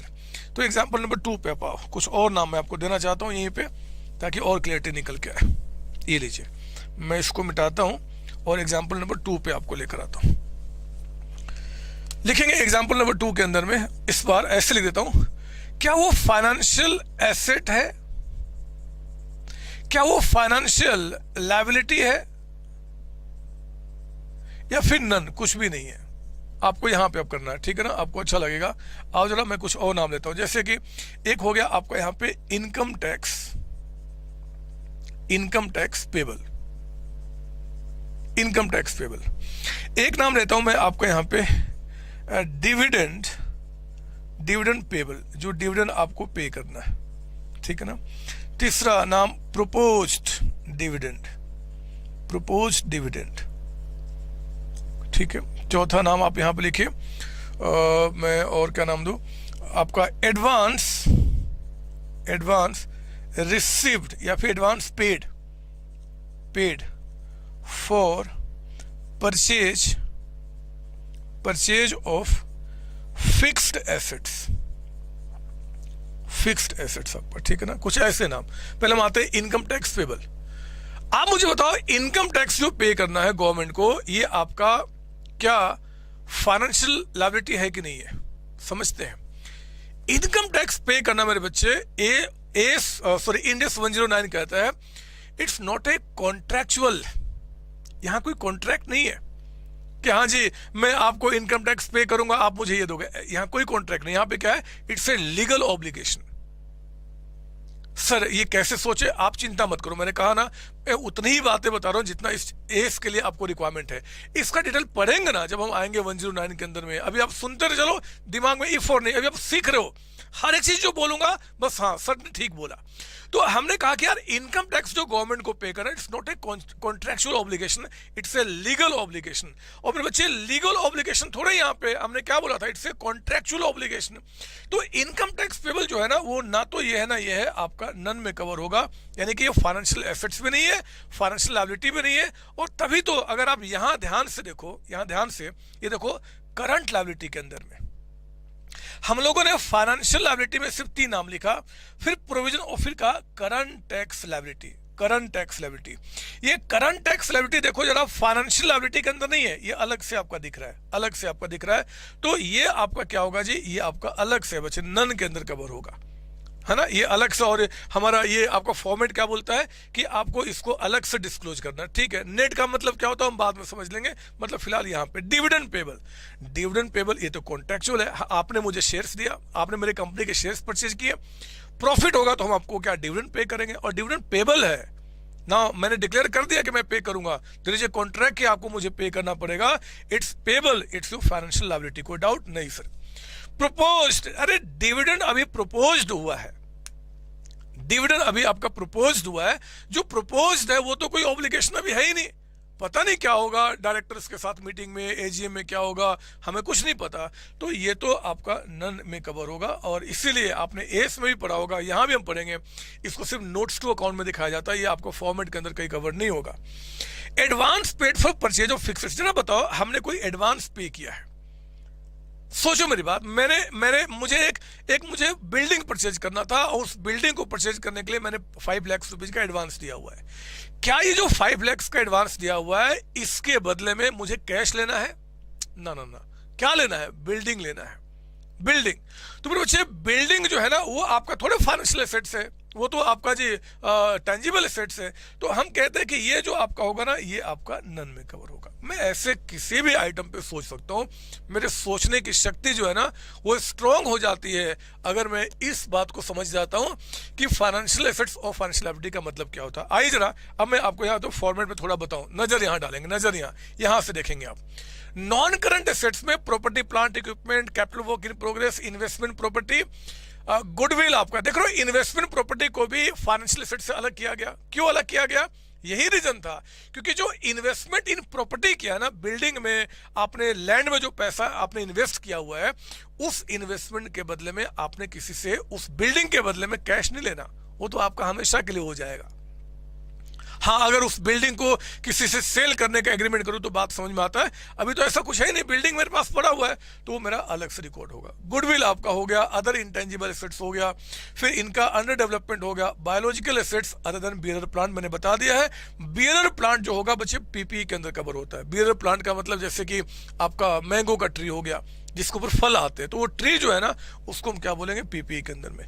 बायोलॉजिकल प्लांट में और बताइए क्या हो जाएगा? जैसे कि लिविंग एनिमल्स आपके हो गए, शिप्स हो गए, आपका क्या बोलते हैं कैमल्स हो गए, जिसपे कि आप मतलब यूज करते हो बिजनेस के अंदर में। राजस्थान में जाओ, कैमल्स यूज किए जाते हैं सामान को यहाँ से वहाँ ले जाने के लिए। आपके पास अगर डेयरी फॉर्म है, अगर आप एग्रीकल्चर सेक्टर में हो, डेयरी फॉर्म है, तो वहाँ पे आपका गाय को रखते हैं, भैंस को रखते हैं, ये सब क्या, क्योंकि यहाँ पे क्या है ना, इंडेस में एग्रीकल्चर पे भी अलग से इंडेस है, इसलिए उनका भी डिस्क्लोजर वो अलग से मांगता है आपका, ठीक है ना। तो ये हमारे पास नहीं। अब फाइनेंशियल एसेट्स आपको क्या बोलता है जी? इसमें देखो इन्वेस्टमेंट। अब मैं कुछ ब्लू से लिखूंगा, ब्लू से मतलब कि अब आपको दिमाग को और थोड़ा स्ट्रॉन्ग करना चाहता हूं, आपको समझना है, आपको बस मेरे साथ लिखना है। ब्लू का मतलब कि वो आपका इंडेक्स में नहीं लिखा बच्चे, फॉर्मेट में नहीं, आपको समझाने के लिए। अब देखो ना, फाइनेंशियल एसेट्स, एसेट्स की बात करें, इन्वेस्टमेंट, ये कौन सा इन्वेस्टमेंट है जो आपका लॉन्ग टर्म का रहा होगा? No doubt long term investment. Long term आपने कोई बॉन्ड्स में, शेयर्स में आपने परचेज किया जी, वो। ट्रेड रिसीवेबल, ये कौन से होंगे? BR, bills receivable plus debtors, ये दोनों ट्रेड रिसीवेबल होते हैं, जो ट्रेड में जो रिसीवेबल है। लेकिन ध्यान रखना, अगर ये क्वालिफाई करते हैं आपका definition of non current asset. Sir ये नॉन करंट एसेट का डेफिनेशन क्या था? पहले तो आप समझ लो कि नॉन करंट एसेट्स के अंदर में आ रहा जी। अब आपने पढ़ा है, आपने एस के अंदर में भी, कि नॉन करंट का मतलब होता है कि जो 12 मंथ से ज़्यादा पीरियड में आपका लेते हैं कैश में कन्वर्ट होने में, या फिर ऑपरेटिंग साइकिल से ज़्यादा पीरियड लेते हैं आपका। बिल्कुल सेम डेफिनेशन यहाँ भी है, हम इंडेक्स 1 में भी उसको स्टडी करेंगे। तो जितने भी आपके डेटर्स या बिल्स रिसीवेबल जिनका पैसा, मान लो आपका, मान ले कि 12 मंथ्स का पीरियड आपका है जी डेफिनेशन का, तो 12 महीने से ज्यादा पीरियड में जो पैसा आएगा उसको आपको अलग दिखलाना है ना। समझो मेरी बात ना, 12 मंथ से ज्यादा समय में जिससे पैसा रिसीव करना वो यहाँ चला जाएगा, 12 मंथ से कम वाले कहाँ चले जाएंगे? यहाँ चले जाएंगे। और हाँ, एग्जाम में ना बताया कि भैया डेटर्स BR जो है वो आपका 12 महीने से ज्यादा वाले कि कम वाले, तो ऑब्वियस बात है नॉर्मल, जैसे हम इसको क्या मान लेंगे जी, ये आपका छोटा वाला, मतलब कि करंट में मान लिया जाएगा। यहाँ भी कौन आ गया? Debtors plus BR। ब्लू वाला लिख सकते हो अपने लिए। ये कौन सा इन्वेस्टमेंट है? Short term. शॉर्ट टर्म यानी कि करंट इन्वेस्टमेंट, मतलब जो इन्वेस्टमेंट 1 साल से कम पीरियड के लिए आपका है ना, वही बॉन्ड्स, शेयर्स में पैसा लगाना, और 1 साल से कम। सर एग्जाम में इन्वेस्टमेंट आ गया, वो नहीं बताता कि लॉन्ग टर्म या शॉर्ट टर्म, तुम क्या मानेंगे? आप कुछ भी मान सकते हो, कुछ भी, बस नोट नीचे लिख देना कि हमने ये माना हुआ है। लोन, ध्यान रखना ये एसेट्स है। अगर आपने कोई लोन दिया है लॉन्ग टर्म, लॉन्ग टर्म आपने लोन दिया है, जिसको भी आपने लॉन्ग टर्म लोन दिया है जी, आपने क्या बोलते हैं अपने डायरेक्टर्स को दिया हुआ है, आपने एम्प्लॉय को दिया हुआ है, आपने कस्टमर को दिया हुआ है, आपने सब्सिडरी को दिया हुआ है, आपने जिसको भी दिया होगा, हमें फ़र्क नहीं पड़ता। अगर वो लोन आपका लॉन्ग टर्म है तो यहाँ चला जाएगा, और अगर आपका लोन शॉर्ट टर्म है तो आप उसको यहाँ रिकॉर्ड कर देंगे, शॉर्ट टर्म, ठीक है ना। फिर आपके अदर्स, अब फाइनेंशियल एसेट्स अदर्स में क्या आएंगे, इनको छोड़ के जो भी बच जाएगा ना बच्चे, मैं उसको यहाँ मैं देखूंगा, अभी नाम मैंने आपको क्वेश्चन में बुक में रखा हुआ है, कई सारे नाम जहां पे डिस्कशन करेंगे वो देख लेंगे यहाँ पे क्या निकल के आता है, ठीक है ना। अच्छा, अब जरा यहाँ पे आ जाओ, डेफर्ड टैक्स एसेट्स। मैंने आपको बताया था एसेट्स का पेमेंट जो है ना, it's not a financial liability और फाइनेंशियल एसेट्स, अलग से दिखेगा हमेशा। डेफर्ड टैक्स एसेट्स यानी कि डेफर्ड टैक्स आपका asset minus deferred tax liability, net amount है ना। डेफर्ड टैक्स अगर एसेट बढ़ा है तो नेट अमाउंट यहाँ चला जाएगा, और डेफर्ड टैक्स लायबिलिटी बढ़ा है तो नेट अमाउंट आपका यहाँ चला जाएगा, कोई डाउट नहीं सर, वही जो पहले होता था ना। Other non current assets, other non current assets, इसमें क्या होगा हम देख लेंगे बाद में, ठीक है। अभी आगे बढ़ते हैं। करंट एसेट्स में इन्वेंट्री, देखो इन्वेंट्री को इसने अलग कर दिया इससे, क्योंकि inventory is not a financial assets आपका, ठीक है। इन्वेंट्री में क्या आएगा, वही पहले वाली बात है, रॉ मटेरियल का, WIP का, फिनिश गुड्स का, आपका लूज टूल्स का, स्टोर्स का, स्पेयर पार्ट्स का, सब इन्वेंट्री के अंदर कवर हो जाएगा। ये तो बता दिया। Cash and cash equivalent, bank balance with other, ये आपको समझना पड़ेगा। मैं एक काम करूँ क्या, मैं इसको समझाने के लिए ना मैं इसको मिटाऊंगा, इसको मिटा दो एग्जाम्पल नंबर 2 को। यस सर, हो सकता है एग्जाम में आपको एक तो फुल फ्लेज क्वेश्चन आ जाए, प्रेजेंटेशन तो बहुत मजा आ जाएगा जी, ऐसे मार्क्स मिल गए। हो सकता है कुछ नाम आ जाए कि बताओ ये कहां पे जाएगा, तो अब आप देखो सोचने की शक्तियां हम डेवलप करते हैं, ठीक है ना। ये देखिए आप एग्जाम्पल नंबर 3 लिखेंगे आप यहाँ पे, बैंक बैलेंस। मेरे पास बैंक जो बैलेंस है ना, बैंक बैलेंस वो कहता है कि मान लो 15 लाख रुपीज का अमाउंट है, 15 लाख रुपए। मैं इस बैंक बैलेंस को 3 टुकड़े में डिवाइड करता हूं। एक वो जो आपका इधर इन कैश और रेडली कन्वर्टेबल इनटू कैश। जैसे कि मैं एग्जांपल में आपको बता दूं, यहां पे जैसे कि कैश हो गया आपका, यहां पे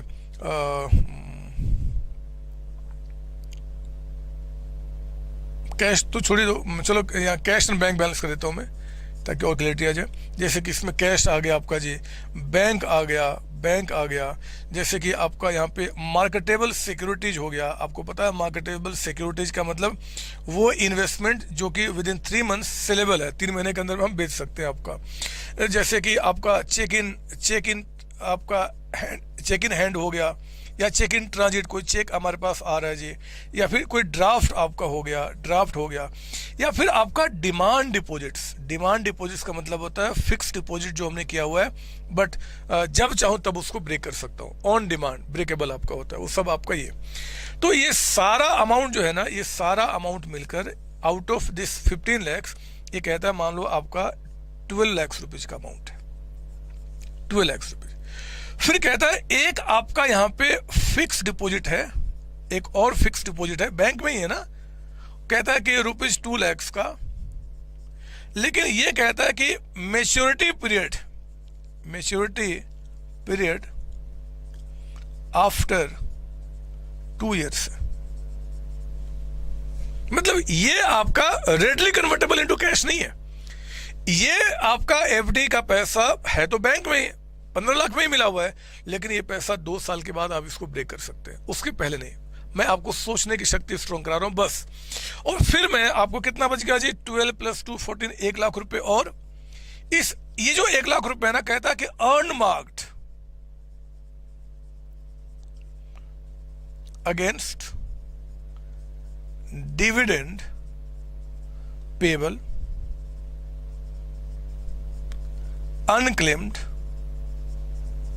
डिविडेंड एक्सेट्रा, मतलब ऐसा कुछ नाम सर। मतलब पता है हमें डिविडेंड पे करना है, और हम लोगों ने क्या किया है कि उसके नाम का पैसा अलग से बैंक में रखा हुआ है।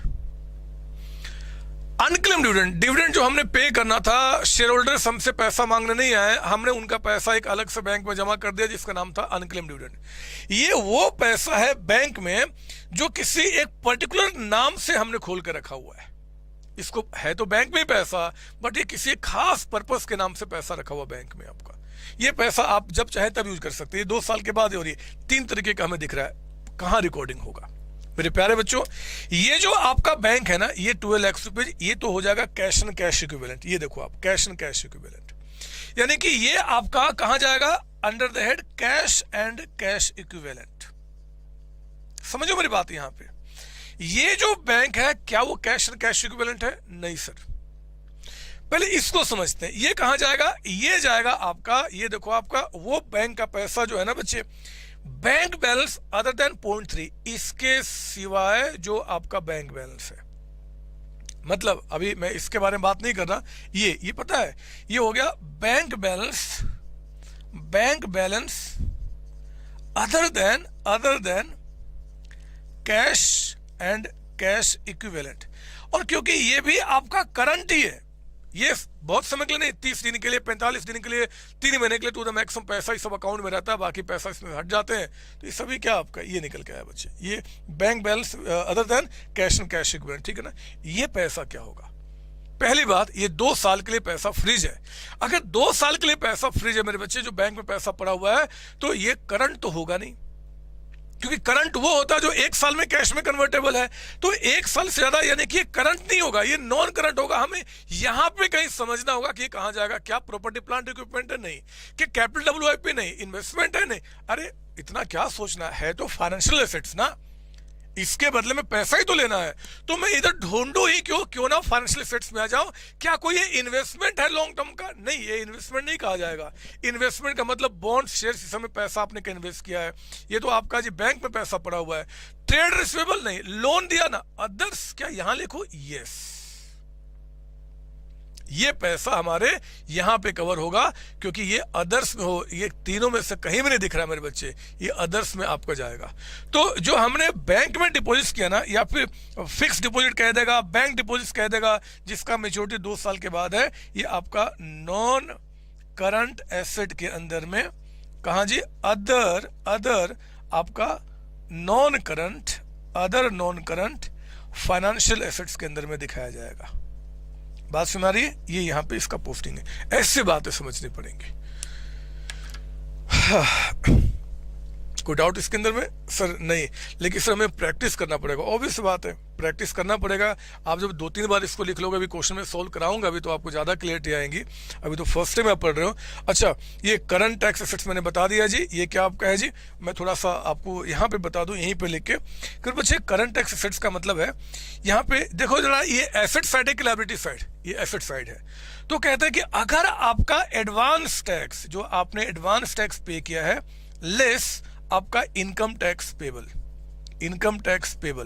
एडवांस टैक्स जो आपने पे किया है, अगर वो ज्यादा है as compare to income tax payable, तो आपका जाएगा करंट टैक्स एसेट आपका है।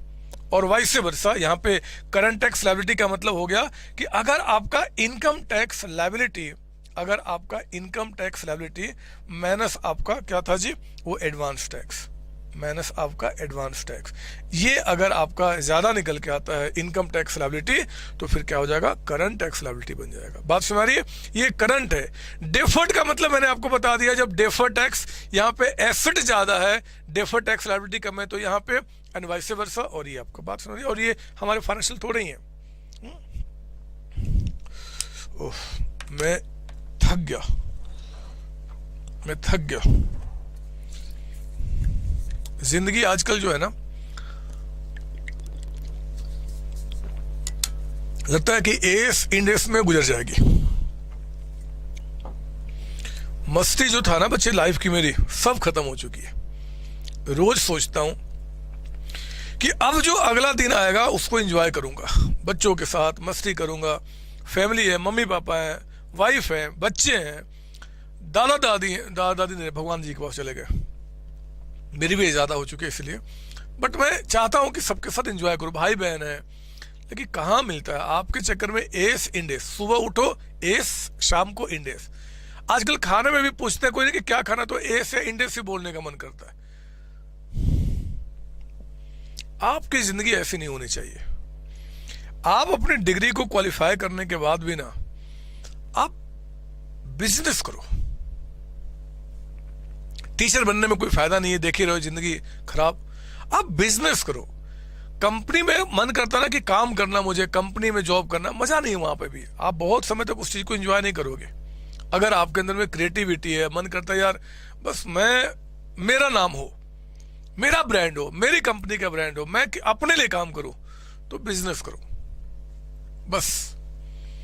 या फिर टाटा रिलायंस इस समय अगर जाना है तो आप उनको कह देना कि भैया मुझे पहले दो इसमें शेयर होल्डिंग, ऑनर बनाओ तब काम करूंगा। साहब प्लेसमेंट में आएंगे। आप मान लो नए नए अभी डिग्री क्वालिफाई किए, प्लेसमेंट में बैठे हो, कंपनी आ रही है, कंपनी कोई भी सवाल पूछेगी जवाब मत देना। आप पहले कहना है कि मुझे अपनी कंपनी मालिक बनाओ। मालिक बनाओगे तब जवाब दूंगा, तब मैं कंपनी ज्वाइन करूंगा। निकाल देते हैं, नहीं लेते कोई बात नहीं, बट जो शक्ति है ना अंदर की, जो आपका मतलब वो जो चीज बनना चाहते हो बनना है, अगर वो निकाल लेता तो अपने बिजनेस खड़ा करेंगे यार। करूंगा उनको पीछे, उनका जमाना था, उनको यहां तक पहुंचने में 100 साल 150 200 साल लग गए। आज हाईटेक जमाना है, 10 साल में पहुंच जाएंगे वहां पे। बात सुना रही है? बिजनेस करो। अगर आपको लगता है यार मुझे नहीं जॉब ही करना है, मैं इतना नहीं एफर्ट डाल सकता, तो कोई बात नहीं, वो भी ठीक है, लेकिन गोल तो होना चाहिए यार बिजनेस करने का। मजा आता है जब आप कभी 20 50 100 150 200 500 लोगों को जब एम्प्लॉयमेंट देते हो और जब उनके साथ टीम में काम करते हो, वो आप इस तरीके से टीम बना देते हो कि यार जो मैं बोलूं बस टीम मेरे बातों को मान ले, मुझे एक्सेप्ट करे कि हाँ मैं उनका लीडर हूं। मालिक बन के वो कोई बिजनेस नहीं करता, टीम के साथ बिजनेस करता है। खैर छोड़ो, मैं कहाँ चला गया, मैं तो अभी एस इंडस्ट्री टीचर हूं, मैं क्या ज्यादा करूंगा। आपकी बात करता हूँ, आप करना, मजा आता है बिजनेस करने में। थोड़ा मेहनत लगता है स्टार्टिंग में, हो सकता है 10 दिन 20 दिन 2 महीना 4 महीना साल भर 2 साल आपको सोने को भी ठीक से ना मिले, फैमिली से इंटरेक्शन आपका प्रॉपर ना हो, लेकिन फिर एक बार जब बिजनेस जम जाता है ना और जब आप घर से बाहर निकलते हो तो एक अलग ही इमेज होता है। खैर एनीवे, अरे हम इंडेक्स पे थे, आओ ना यहाँ देखो आप। तो मैंने कहा ना आपको यहाँ पे कि आपका देखो जी कहाँ थे, करंट एसेट्स में इन्वेंट्री हो गया, फाइनेंशियल एसेट्स में investment, short term trade receivable हो गया, कैश एंड कैश ये भी हो गया, लोन हो गया। फिर सर अदर्स में क्या आएगा, देख लेंगे बाद में, कुछ बच गया तो क्वेश्चन में, अभी कैसे दिमाग लगाया जाए। फिर अदर करंट एसेट्स में क्या आएगा ये तो बता सकता हूँ, कुछ नाम तो बता सकता हूँ। कुछ नाम हमने देखा था ना, सोचते हैं हमें कितने सारे नाम। तो जैसे कि अदर करंट एसेट्स में एक नाम आपका हो गया प्रीपेड एक्सपेंसेज, है ना बच्चे, प्रीपेड एक्सपेंसेज आपका। उसी तरीके से आपका यहाँ पे आपका और कुछ नाम बता दो तो काफी, अभी फिलहाल एक्सेट्रा देख लेंगे बाद में, है ना। यहाँ पे अगर आप मुझसे बोलते हो कि सर आप अदर नॉन करंट में कुछ बता दो, तो मैं आपको बता सकता हूँ। यहाँ पे अदर में हमने कहा कि एडवांस जो हमने दिया है, एडवांस फॉर कैपिटल एसेट्स, किसी फिक्स्ड एसेट्स को परचेज करने के लिए अगर हमने कुछ एडवांस दिया तो वो क्या यहाँ जाएगा। दिखाया था कि हमने जो एडवांस पे किया तो हमारा एसेट्स है, और उसके बदले में मशीन चाहिए, कैश थोड़ी चाहिए, मशीन चाहिए, तो यहाँ तो नहीं आएगा, अदर में चला जाएगा। ऐसे बहुत सारे नाम अभी आएंगे। और ये 3 में non current assets held for sale, index 105 में डिटेल में स्टडी करेंगे। वो कहता है भैया अगर कोई नॉन करंट एसेट्स यानी कि लॉन्ग टर्म एसेट्स आपने रखा हुआ बेचने के लिए, तो उसको बैलेंस शीट में अलग दिखाना है।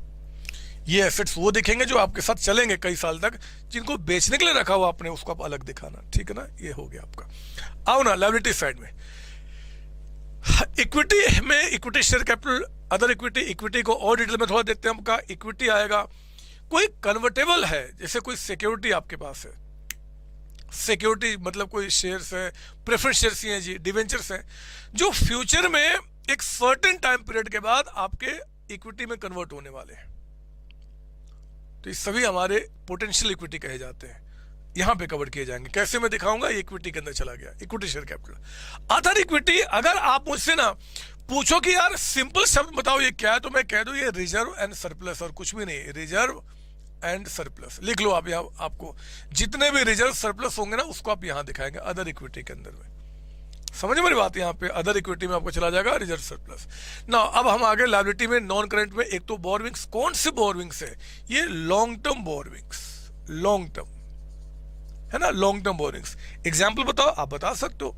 डिवेंचर्स हो गया, बॉन्ड्स इशू किया, पब्लिक डिपॉजिट्स हो गए, अगर हमने पब्लिक से कोई डिपॉजिट लिया हुआ है, बैंक से कोई लोन लिया है, सिक्योर्ड लोन है, अनसिक्योर्ड लोन है, कोई भी लोन हो, मॉर्गेज लोन हो, कोई भी लोन हो, अगर आपका लॉन्ग टर्म समय के लिए, तो लॉन्ग टर्म बोरिंग्स जी।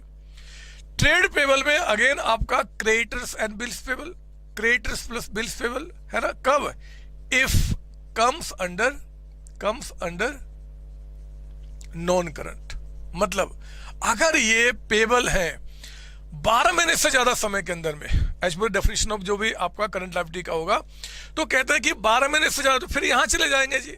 और अगर 12 महीने से कम, तो यहां चले जाएंगे, मतलब क्रेडिटर्स प्लस बिल्स पेबल, कौन सा? शॉर्ट टर्म वाला, है ना, शॉर्ट टर्म। कुछ ना बताए तो हमेशा हम क्या मानते हैं? शॉर्ट टर्म मानते हैं। Borings long term, borings short term. इस शॉर्ट टर्म में जैसे कि बैंक ओवरड्राफ्ट हो गया, शॉर्ट टर्म। सर इसको लिखा दो ना, अरे सब मैंने दिया हुआ है, आप जब क्लास खत्म हो जाएगी मैं भी दिखाऊंगा भी, मैंने सारे नाम आपको बताया है, जहाँ पे बैलेंस शीट का फॉर्मेट आपके बुक में दिया हुआ है, उसके नीचे में जितने नाम कहाँ आएंगे उसको स्टडी कर लेना है। उसको दोबारा पढ़ाऊंगा तो मैं आपको मतलब अंडरस्टैंड करूंगा। ये वही नाम जो पहले से पढ़ते आ रहे हो बचपन से वही है, बट अब कहाँ जाएगा वो मैं प्रॉपर जगह बता रहा हूँ आपका यहाँ पे, ठीक है ना। तो आपका यहाँ पे क्या हुआ जी, ये आपका शॉर्ट बोरिंग्स हो गया, ट्रेड पेबल आपका हो गया, अदर फाइनेंशियल लायबिलिटी। इनके सिवाय कुछ और दिख जाए, जैसे बताओ जरा अदर फाइनेंशियल लायबिलिटी में क्या क्या होगा जी, बताओ जरा, और कौन सा जाएगा?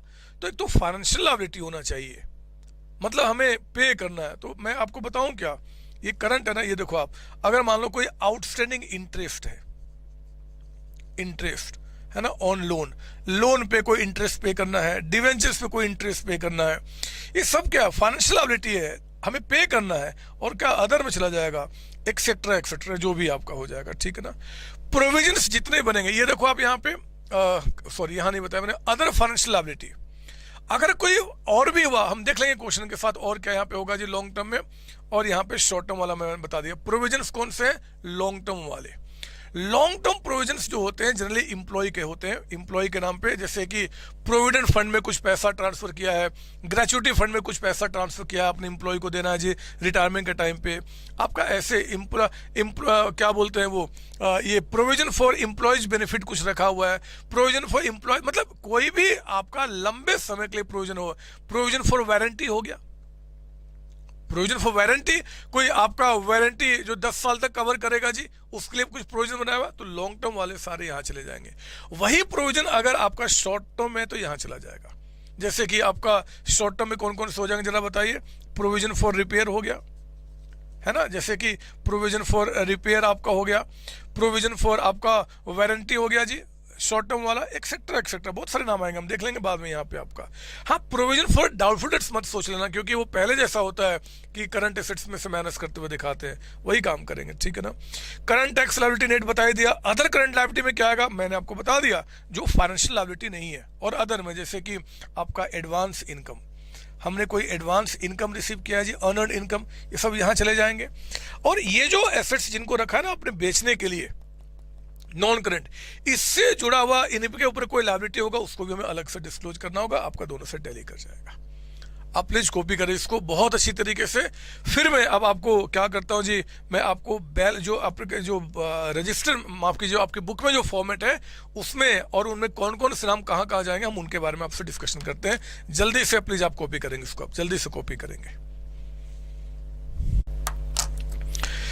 हाँ जी, आज जरा चेक करेंगे आपके बुकलेट का क्वेश्चन नंबर 6 का बोलते चेक करेंगे आप। यहाँ पे कहता है कि state the major heads and sub heads under which the following items will be shown, है ना, आपको बताने कहाँ पे शो करेंगे। कहता है कि share application pending allotment become refundable.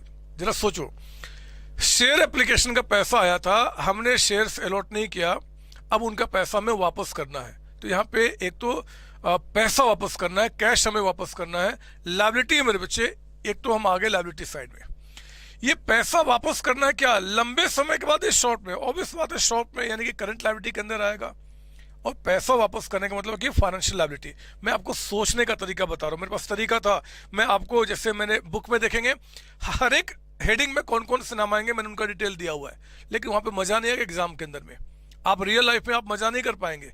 तो मजा तभी आएगा जब हम सोचेंगे। आप चेक करो कि क्या ये कोई शॉर्ट टर्म बोरोइंग से नहीं, क्या ट्रेड पेबल है, नहीं, ये अदर फाइनेंशियल लायबिलिटी में जाएगा। इसका मतलब है ना, share application money pending allotment to be refunded, जिसको हम शेयर अलॉट नहीं किए उनका पैसा हमें वापस करना बचे, तो ये अदर फाइनेंशियल लायबिलिटी के अंदर चला गया है ना। फाइनेंशियल लायबिलिटी बट अदर में आप लिख दो वहां पे अदर फाइनेंशियल लायबिलिटी। उसी तरीके से कहता है income tax reserve. Income tax reserve का मतलब कि इनकम टैक्स जितना पे करना था उसके बाद बचा हुआ अमाउंट, ये रिजर्व है, ये कहां चला जाएगा, अदर सिक्योरिटी के अंदर में, लिखे वहां पे अदर सिक्योरिटी। फिर कहता है इनकम टैक्स पेबल। आपको पता है income tax payable is not a financial liability, और इनकम टैक्स पेबल लायबिलिटी है मेरे बच्चे, यानी कि करंट टैक्स लायबिलिटी। अगर कोई एडवांस टैक्स नहीं है, मान लो कुछ नहीं पे किया, तो जितना भी इनकम टैक्स पेबल है वो डायरेक्टली आपका यहाँ पे चला जाएगा। तो आप क्या बताएंगे, आप कह देना कि हेडिंग आपका करंट लायबिलिटी एंड सब हेडिंग हो गया करंट टैक्स लायबिलिटी, नेट वहां चला जाएगा, ठीक है ना। डिविडेंड पेबल, अनक्लेम डिविडेंड, ये दोनों ही नाम आपका फाइनेंशियल लायबिलिटी है, और आपको ये पे करना है बच्चे, तो ये कहाँ जाएगा, ये देखो करंट में फाइनेंशियल लायबिलिटी में, क्या बोरोइंग से नहीं, यहाँ नहीं, तो कहाँ चला गया, अदर फाइनेंशियल लायबिलिटी। आप खुद जज कर सकते हैं अगर आपको प्रॉपर तरीके से पता है कि फाइनेंशियल एसेट्स फाइनेंशियल लायबिलिटी क्या होते हैं। तो आगे पढ़ेंगे प्रपोज डिविडेंड। प्रपोज है, ये कोई लायबिलिटी नहीं है, ये नोट्स टू अकाउंट में जाएगा, है ना।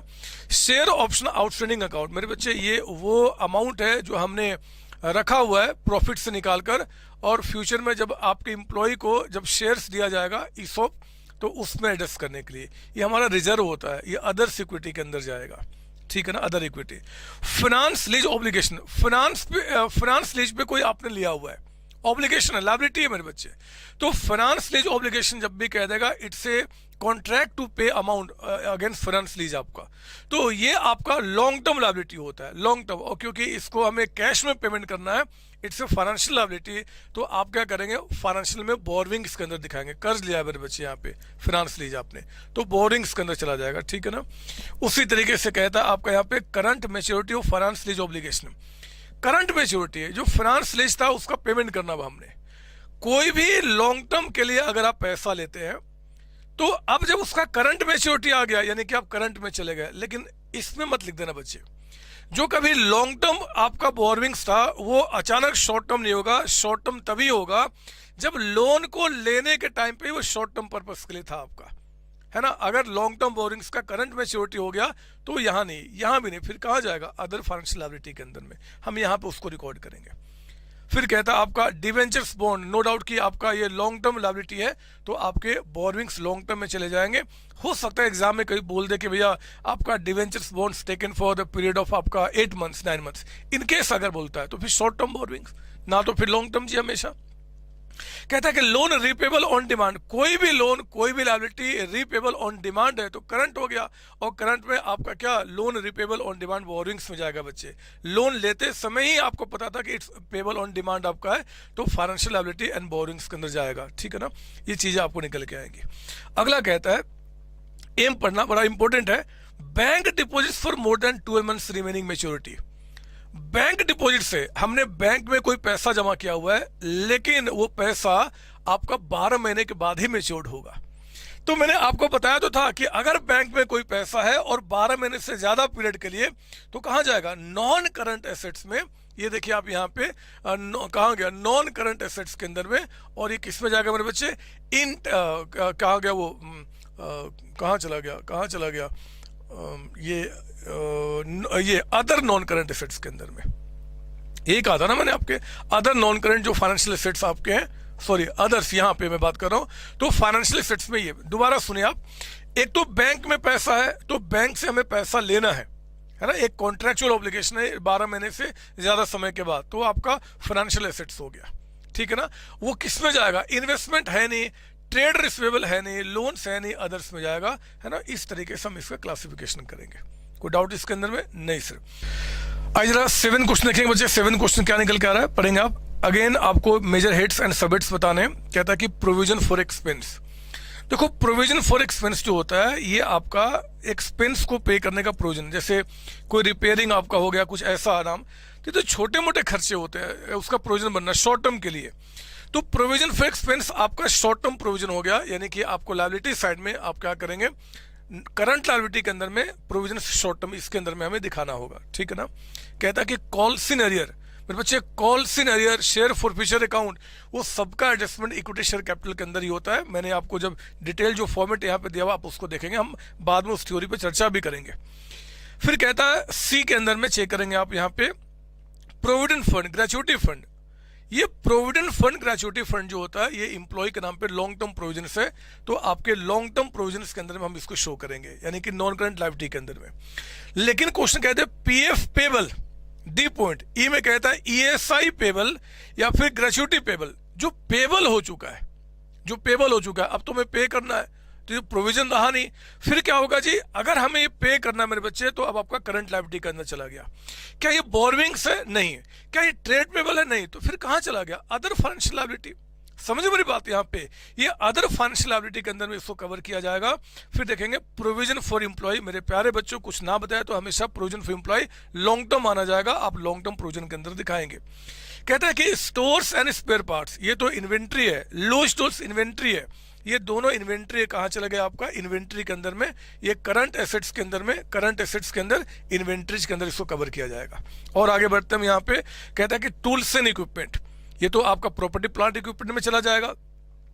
कहता है कि बैंक डिपॉजिट फॉर 3 इयर्स, हमेशा बैंक डिपॉजिट फॉर 3 इयर्स, यानी कि आपका नॉन करंट एसेट्स है जी, एंड नॉन करंट एसेट्स में कहां जाएगा? ये अदर्स के अंदर कवर किया जाएगा। सब कुछ मैंने समझाया हुआ है, आपको यहाँ पे बताया था। आगे बढ़िए, कहता है कि आपका फिर से फिक्स डिपॉजिट है with restriction for withdrawal after 2 years, same चीज वहीं पे जाएगा। चेक्स ड्राफ्ट, ये कैश एंड कैश इक्विवेलेंट के अंदर चला जाएगा। क्वेश्चन नंबर 8 के अंदर आप पाएंगे, क्वेश्चन नंबर 8, ये सारी बातें अब आपके दिमाग में बैठ जानी चाहिए और क्लियरिटी आएगी जब हम इनसे रिस्पेक्टिव इंडेक्स को देखेंगे। बट मुझे पता है कि 99% क्लियरिटी आपके दिमाग में आएगी यहाँ पे। 8 में कहता है कि state the major heads and sub heads under which the following items will appear. कहता है कि receivables arising from activities being carried out during lean period which is not a normal course of business. कहता है कि आपने कोई receivable से लीन period, business में लीन पीरियड आया था, कोई भी आपका रिसीवेबल हो, ये आपका ट्रेड रिसीवेबल के अंदर चले जाएंगे।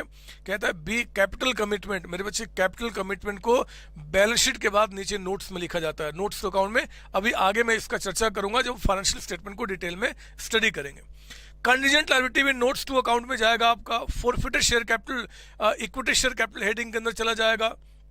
रिजर्व कैपिटल, रिजर्व कैपिटल भी आपका नोट्स टू अकाउंट में आता है। रिजर्व कैपिटल मतलब कैपिटल का वो पार्ट जो अभी तक हमने कॉल नहीं किया, इसका डिटेल हमें बताना पड़ता है नोट्स टू अकाउंट में। कैपिटल रिजर्व अदर इक्विटी में चला गया। Interest accrued on investment, investment पे इंटरेस्ट लेना है। अगर इंटरेस्ट लेना है तो एसेट, क्या करंट या नॉन करंट? करंट में फाइनेंशियल, ये सर कैश में लेना है, हमें यहाँ पे आएगा तो कहाँ जाएगा? क्या इन्वेस्टमेंट है? नहीं, ये है नहीं, तो फिर कहाँ जाएगा आपका? लोन्स में नहीं, अदर्स में जाएगा। फिर इसका मतलब है ना बच्चे, जो भी हमें लेना है और ऊपर में कहीं क्लासिफाई नहीं हुआ, इसका मतलब क्या? वो अदर्स में कवर होगा, ये अदर्स में चलेगा। उसी तरीके से आपका कहता है कि premium on redemption of debentures, debentures के रिडम्पशन के टाइम पे प्रीमियम पे करना है। It's a long term commitment आपका। तो premium on redemption of debentures, एक तो लायबिलिटी में जी नॉन करंट लायबिलिटी, और ये कहाँ जाएगा? क्या ये बोरविंग्स है? नहीं सर, बोरविंग्स नहीं, बोरविंग तो जितना पैसा बोरो किया वो है।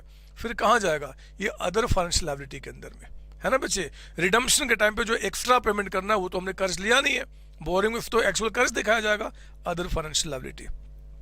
इसके बाद और चेक कीजिए, आपका कहता है कहाँ थे हम लोग जी, कहाँ चला गया?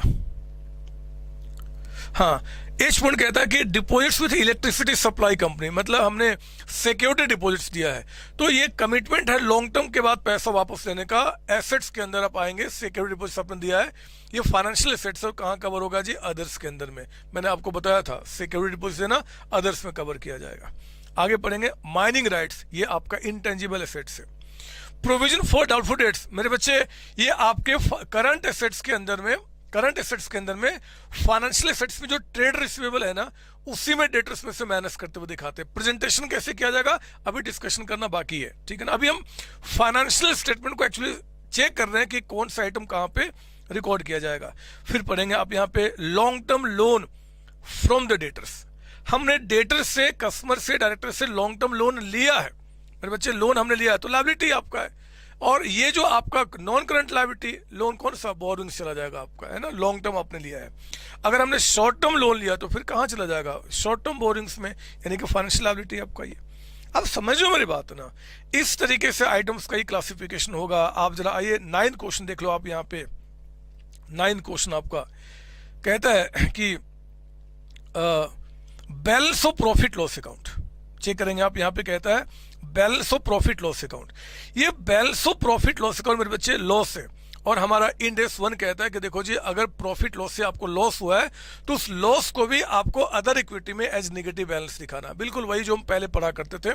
हम देखेंगे इसको कैसे आपका होगा जब बड़े बड़े क्वेश्चन करेंगे। Bank overdraft short term borrowings है, तो शॉर्ट टर्म बोरिंग्स यानी कि आपका करंट में फाइनेंशियल लायबिलिटी में बोरिंग्स के अंदर चला गया आपका। वर्क इन प्रोग्रेस कहता है कि मशीन आपका वर्क इन प्रोग्रेस है, इनकम्प्लीट आपका है, अभी हो रहा है, तो यानी कि आपका कैपिटल वर्क इन प्रोग्रेस यहाँ पे इसके अंदर दिखाया जाएगा। सर एक बात बताओ, क्या ये नाम जो आपने लिखा हुआ है ये इसी सीक्वेंस में लिखना है? मेरे बच्चे सीक्वेंस कंपल्शन नहीं है, आप चाहो तो चेंज कर सकते हो, लेकिन अगर आप अच्छी तैयारी करें, क्योंकि पूरे बुक में हमें यही सब पढ़ना है आपका इसी चीज को, तो आपने क्या करना है कि जितना सीक्वेंस याद हो जाए अच्छी बात है। और आप बड़े बच्चे हैं तो कोई दिक्कत होना भी नहीं चाहिए, जितना प्रैक्टिस करेंगे उतना मजा आएगा। ठीक है। डी में कहता है कि development of software in progress, आपका इनटेंजिबल एसेट्स अंडर डेवलपमेंट हो गया। फिर कहता है आपका यहाँ पे कहता है कि computer software intangible assets capital advances paid for purchase of machinery, machine को परचेज करने के लिए हमने एडवांस दिया है मेरे बच्चे, एडवांस दिया है। लॉन्ग टर्म के लिए तो लॉन्ग टर्म यानी कि यहाँ पे देखेंगे हमने मशीन को परचेज के लिए दिया है। क्या ये आपका फाइनेंशियल एसेट्स है? नहीं।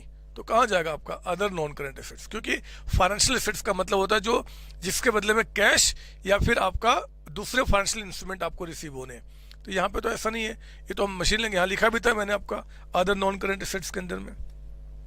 वर्कमैन कंपनसेशन रिजर्व, आपका ये रिजर्व है, रिजर्व सरप्लस यानी कि अदर इक्विटी में चला गया। तो इन सारी बातों को मैंने आपको बताया कि किस नाम के अंदर में कौन सा जाएगा। अभी हम इससे क्वेश्चन की प्रैक्टिस भी करेंगे। आप एक काम करना, जरा अब आ जाओ बिल्कुल स्टार्टिंग में इस इंड एस का। अब जरा देखते हैं कि हम कौन कौन सी बातें समझ गए और क्या क्या बातें अभी और समझना है। जल्दी से आ जा पाए इंड एस 1 बिल्कुल स्टार्टिंग में।